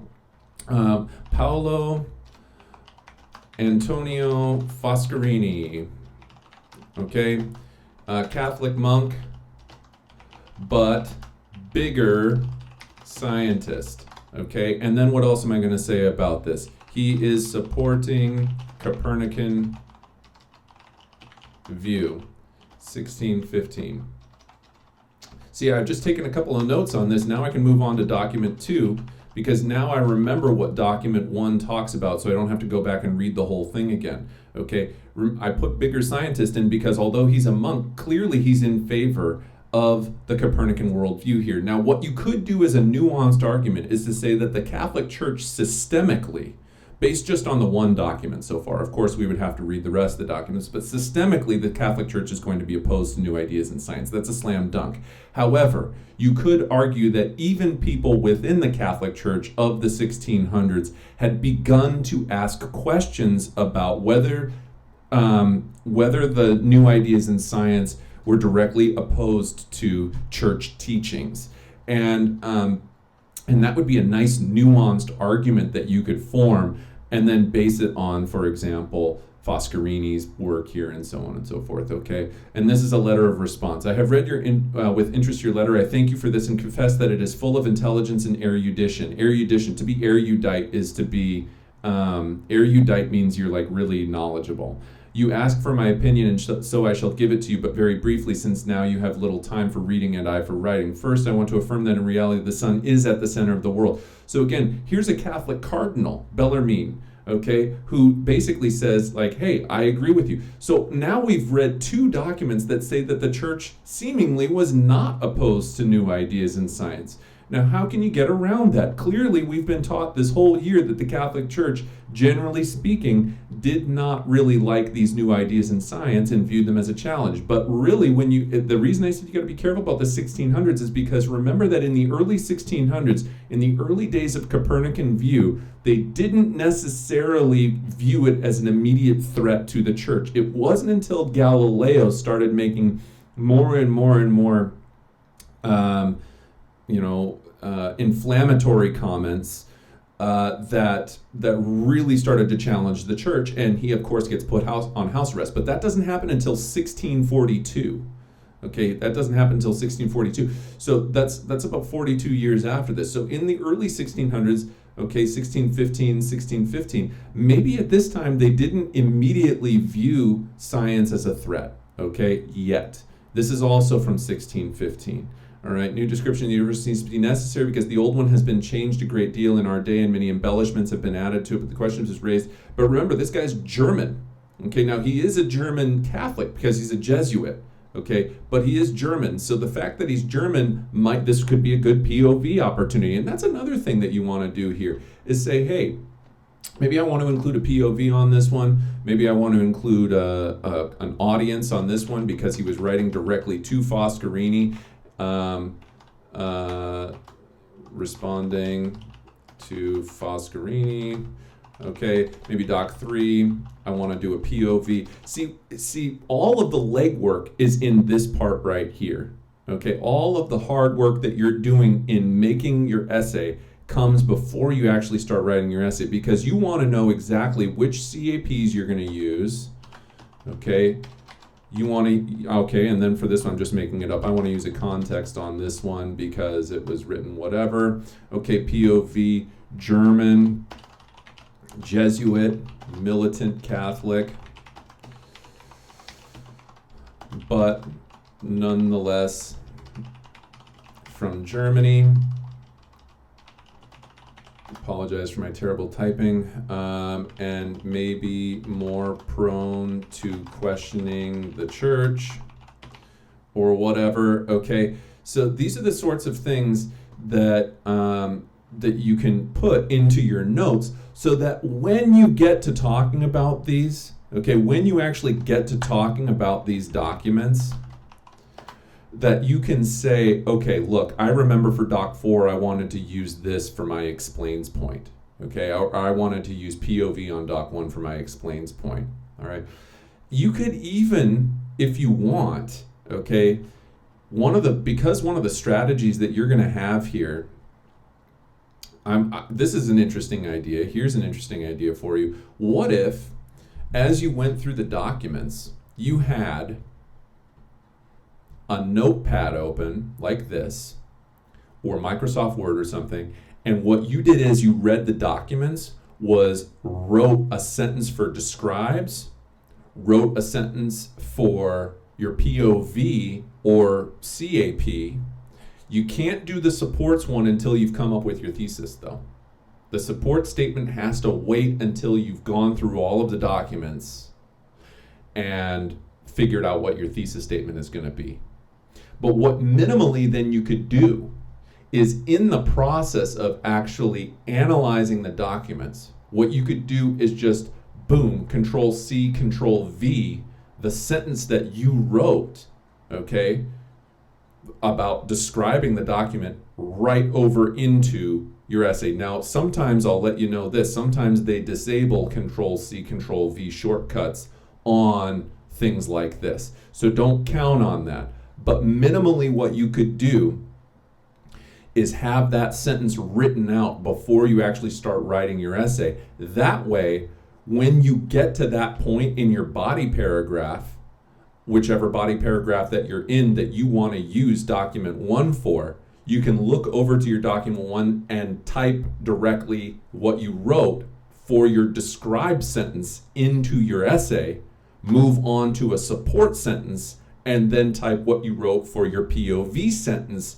on your thing. So in other words, it's almost like you're writing your essay as you go through. Now, you don't have to do that. But minimally, you want to know what you're going to say with each of these documents before you actually start writing your essay. All right, that's going to be the key for you. And remember that when you read these documents, it's all about categorizing it. When we read that first one, we understand that the content of that document, the way that I describe that document is, Foscarini, a Catholic monk and scientist, explains why the Copernican view may be a better understanding than the Ptolemaic or geocentric view. Okay, why heliocentrism is a better way of explaining the cosmos than geocentric system or whatever. That would be a way of describing the document, and then go into saying the reason that this supports my statement that the Catholic Church, although systemically opposed over time to the scientific revolution, may not have initially been opposed to it, is because this Catholic monk was clearly an educated man who was questioning the validity of ancient claims in 1615 when he wrote this document. Okay, and that would then be a statement supporting your argumentative statement. Right, and then you would go into his point of view was that the Ptolemaic view seemingly did not match current evidence based on the invention of the telescope.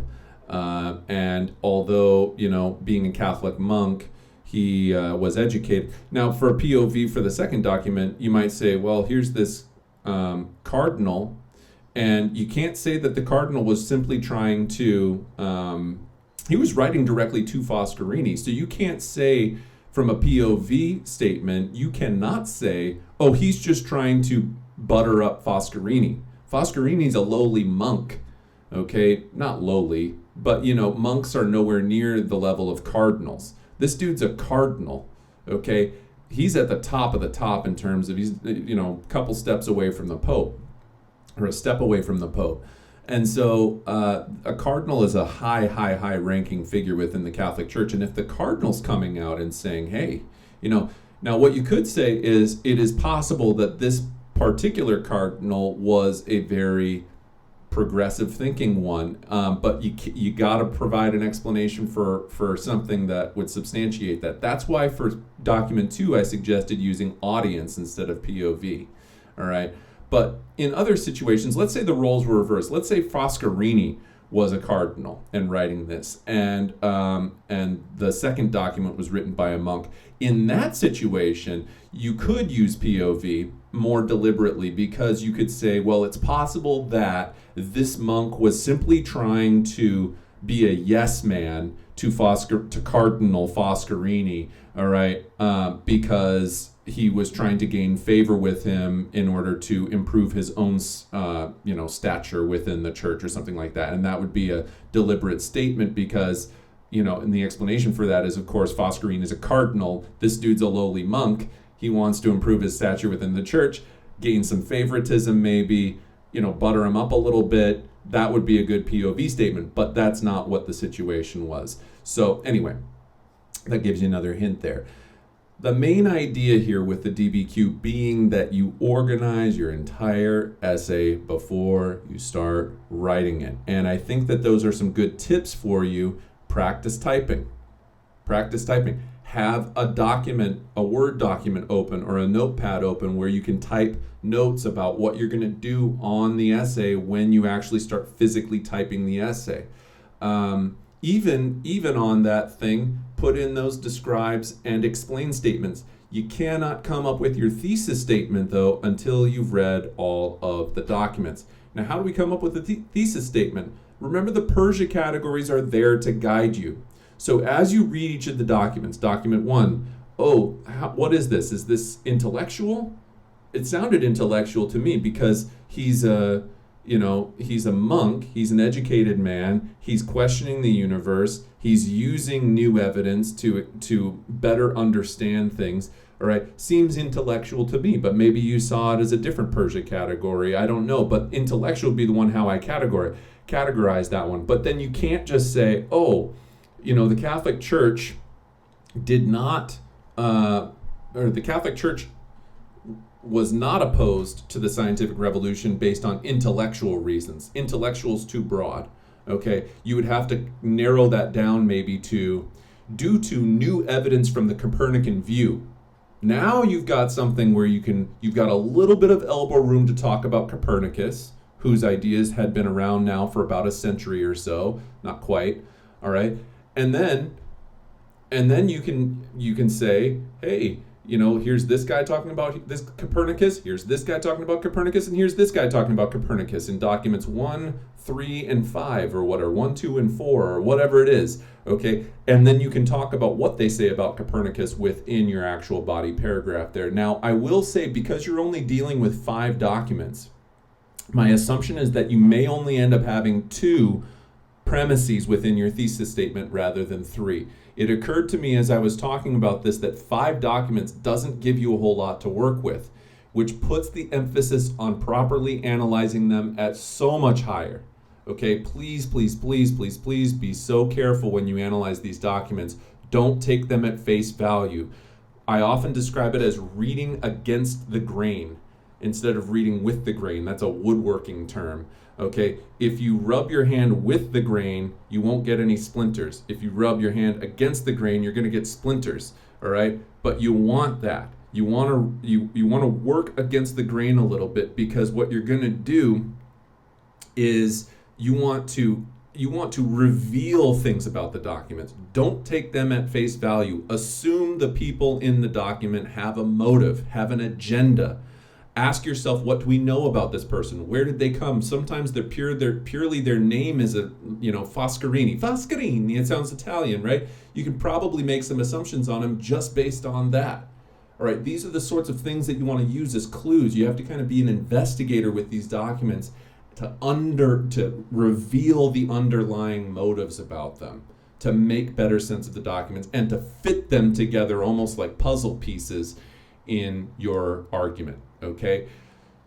All right. I think that pretty much well covers what I wanted to talk about today. But before we go, I'm going to take the last 5 minutes to show you a sample written DBQ of a finished product of what perhaps an introductory statement would have looked like on this. Okay. So let me pull this up really quickly here. All right. Now you can do these on your own. These are available to you. You can look these up on your own. But basically, let me show you some examples here of points that you would get for contextualization. The thesis must take a position on whether the Catholic Church in the 1600s was opposed to new ideas in science, with some indication of the reason for taking that position. Premises, in other words, is what they're talking about there. So let's read some examples. The Catholic Church was opposed to new ideas as it put the Bible under heavy criticizing, caused people and clergy to question teachings, and provided evidence that the sun was the center of the universe and not the earth. Okay? The Catholic Church in the 1600s was not opposed to new ideas in science due to the willingness of the Catholic Church to listen and learn while also having the desire to conduct science themselves. The Catholic Church opposed new scientific ideas because they threatened the Church's interpretation of the Scripture. Now, each of these is a valid thesis statement. I think that based on the evidence, some of them are going to be easier to argue than others. Remember that if you make a thesis statement and then your body paragraphs don't support the thesis statement, that's meaningless. Remember contextualization. Contextualization is always talking about who, what, when, where. You might talk about things like the Protestant Reformation, the Catholic Counter-Reformation, the Scientific Revolution, geocentrism, development and spread of the printing press. All of these would be valid things to talk about to set up your thesis statement. Remember that contextualization, actually, I feel like they always do this out of order. They should show you contextualization first, because that's really the first thing that comes in your introductory paragraph. All right? Then document usage and so on. Let's read a kid's essay here really quickly and see what you guys think of it. So should be here. Here's some kid's released essay from, we gotta find it, 1 second. Come on, where is it? It's this one right here. Okay, in the 1600s, the Catholic Church was still recovering from a large exodus of its members. Notice they're starting with contextualization. In the 1600s, the Catholic Church was still recovering from a large exodus of its members during the Protestant Reformation. In order to maintain a place in European society, the Church had to address this problem. One of their most notable responses was the Council of Trent, which ended practices like indulgences and relics while also reaffirming church doctrine. So this is a really good contextualization statement. It sets up the precarious position that the church had following the Protestant Reformation. After this challenge to Catholic authority occurred, the scientific revolution blossomed. With this came much conflict between the church and science, mostly relating to heliocentric model. To a large extent, listen to what this is going to be a nuanced one I can already explain. To a large extent, the Catholic Church in the 1600s was opposed to the new ideas expressed by science because they rendered a literal interpretation of Scripture false.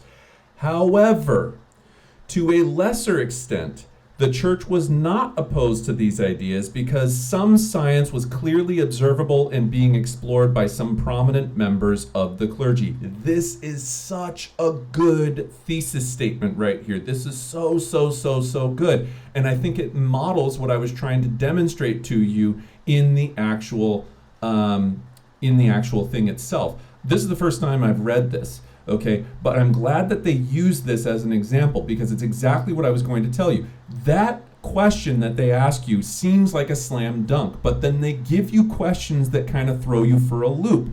So you have to make a nuanced argument. So what this kid does is he says this in his thesis statement right away. He says, to a large extent, the church is going to be opposed to these new ideas. However, to a lesser extent, the church was not opposed to the ideas because some science was clearly observable and being explored by some prominent members of the clergy. So he first starts off talking about why the church opposed the scientific revolution because it rendered some scientific scripture false. Notice that he used the exact same language as before, which is good because this is what we call a topic sentence. This lets me know what this kid is going to talk about throughout the rest of this entire darn paragraph right here. Okay, so now I know that this whole paragraph is going to be about why the Catholic Church largely opposed the scientific revolution. And I assume that this next paragraph is probably going to be why the Catholic Church, so here it talks about the evidence of why the Catholic Church was largely against it. And then the second paragraph, the way that he sets this up is, however, to a lesser extent, the church was not opposed because some science could easily be proven in some clergy. Notice how this is another topic sentence. So now I know that this kid took it and he organized it differently than sometimes people do.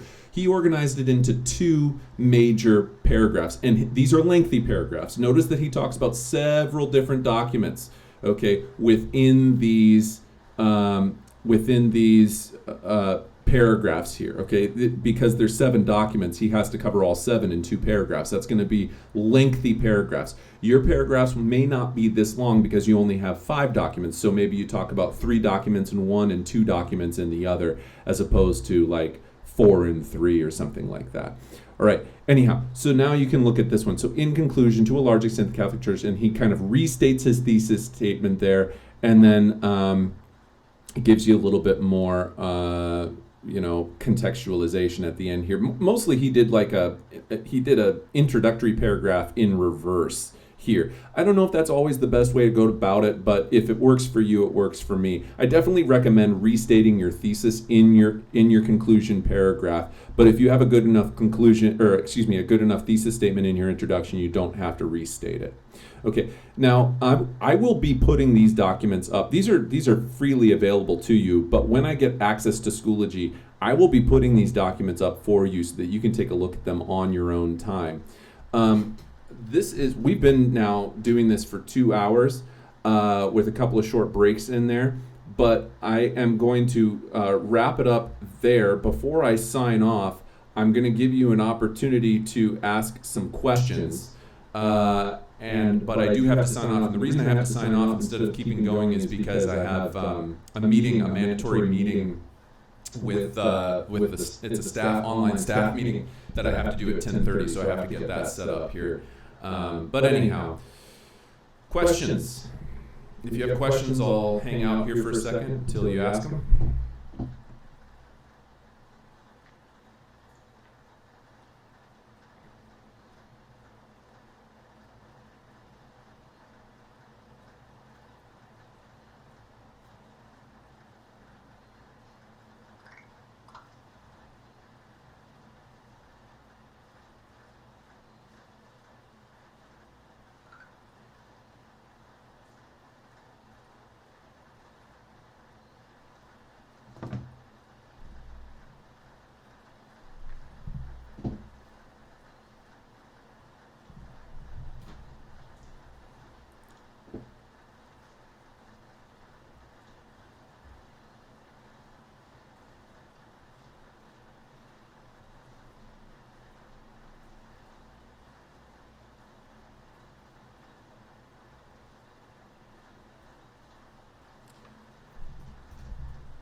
Okay, so Christine, your question. Yes, you do have an assignment. Let me explain that. I'll put it up on Schoology. You won't be able to do it right now because Schoology is down, but I'll explain I think I explained it earlier, but I'll say it again for you one more time. But it will be up on Schoology, so you'll be able to see it. Christine, to answer your question, how often will you be going on live throughout the week? My ideal is to do it 3 times a week, Monday, Wednesday, Friday.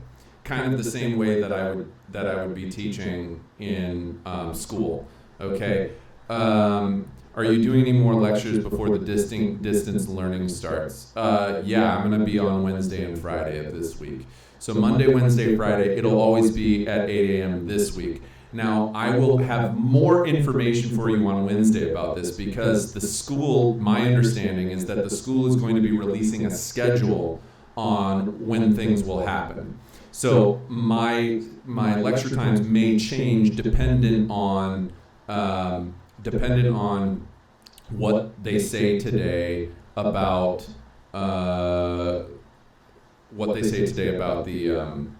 the schedule. Okay, I'll let you guys know that though on Wednesday. But this week, Monday, Wednesday, Friday at 8 a.m. Next week, to be determined. We'll figure that out. But I do plan to do 3 times a week online lectures. Have assignments go throughout the week each time. Each of them will be worth 5 points. Okay, so that's up to 15 points extra credit a week, 30 every 2 weeks, 60 for a month, 120 for the last 2 months of school. So up to 120 points extra credit by the end of the school year. If you do everything. If you don't want to do any of it, then don't do it. What if your lecture overlaps with another teacher's? Then watch it later. That's okay with me.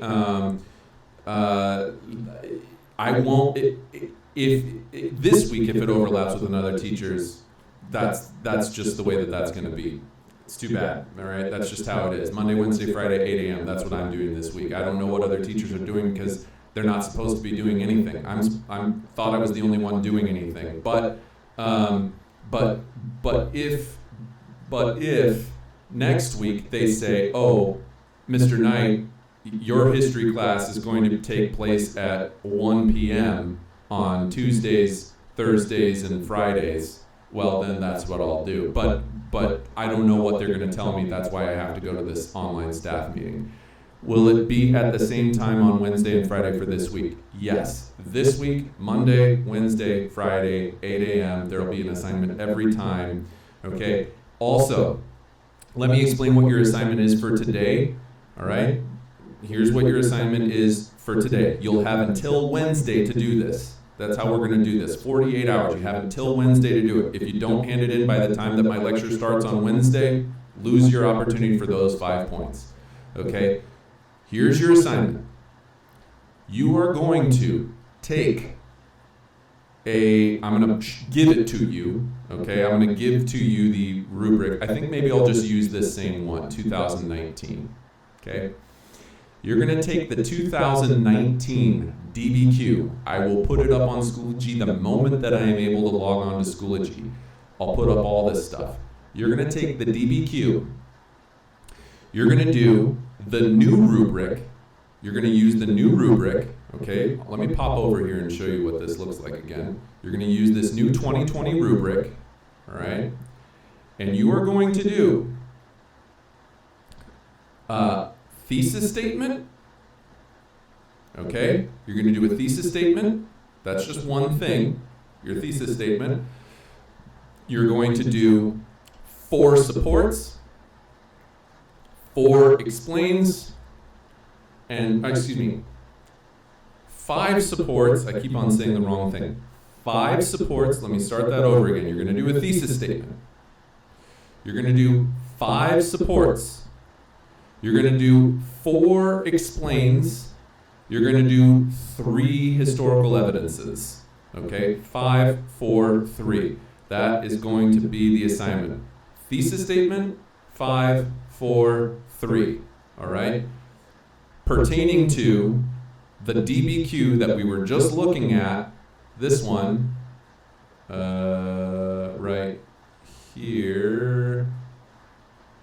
Okay, this DBQ right here about the Catholic Church. And the reason we're doing it on this one is because, once again, this serves a dual purpose as review of scientific revolution and, to a lesser extent, Protestant Reformation. Okay? So that's going to be what the deal is there. All right? Okay, Schoology works now. I'll put it up there then. Any questions about what we're doing? I will also make an assignment on Schoology where you can submit your assignment. By the way, these are to be typed. Type them out. Get practice typing. All right? And then do this on a document and then submit it onto Schoology. All of the directions will be put up onto Schoology as well. All right? Okay. Last call for any questions, and then I got to sign off here and go and do a meeting. Man, it is raining outside. It's really loud.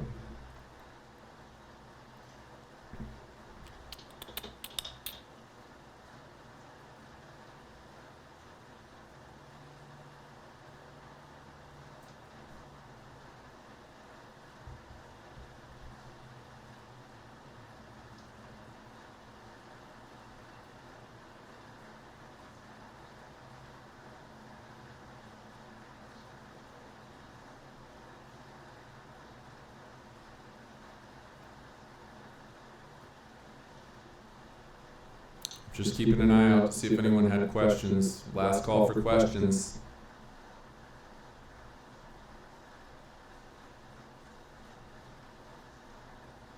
Happy to do it, guys. I'm really excited that I had a reason to get up and put a tie on today. Frankly, it's nice to feel like I did something. Can we see the cats? Mochi is here. I'll grab Harrison for you.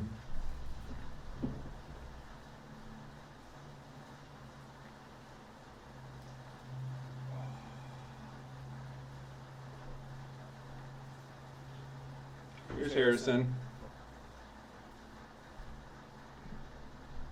As everybody knows, Manal is not a fan of Harrison, but he's very sweet.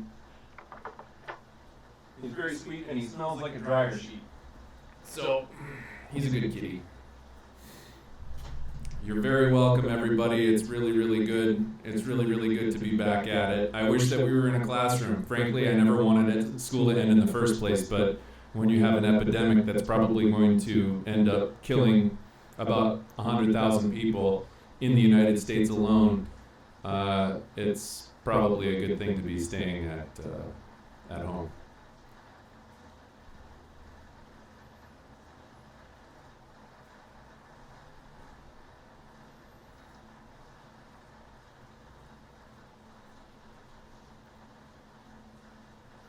All right, folks, well, I'm going to go ahead and sign off here. If you do come up with any other questions, please feel free to send me a message on Schoology, and I'll get back to you.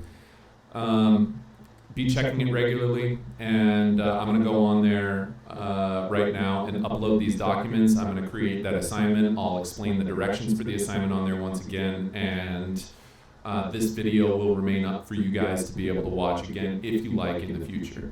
Thanks so much for tuning in today, guys, and we'll see you again on Wednesday morning at 8 a.m. Have a good day.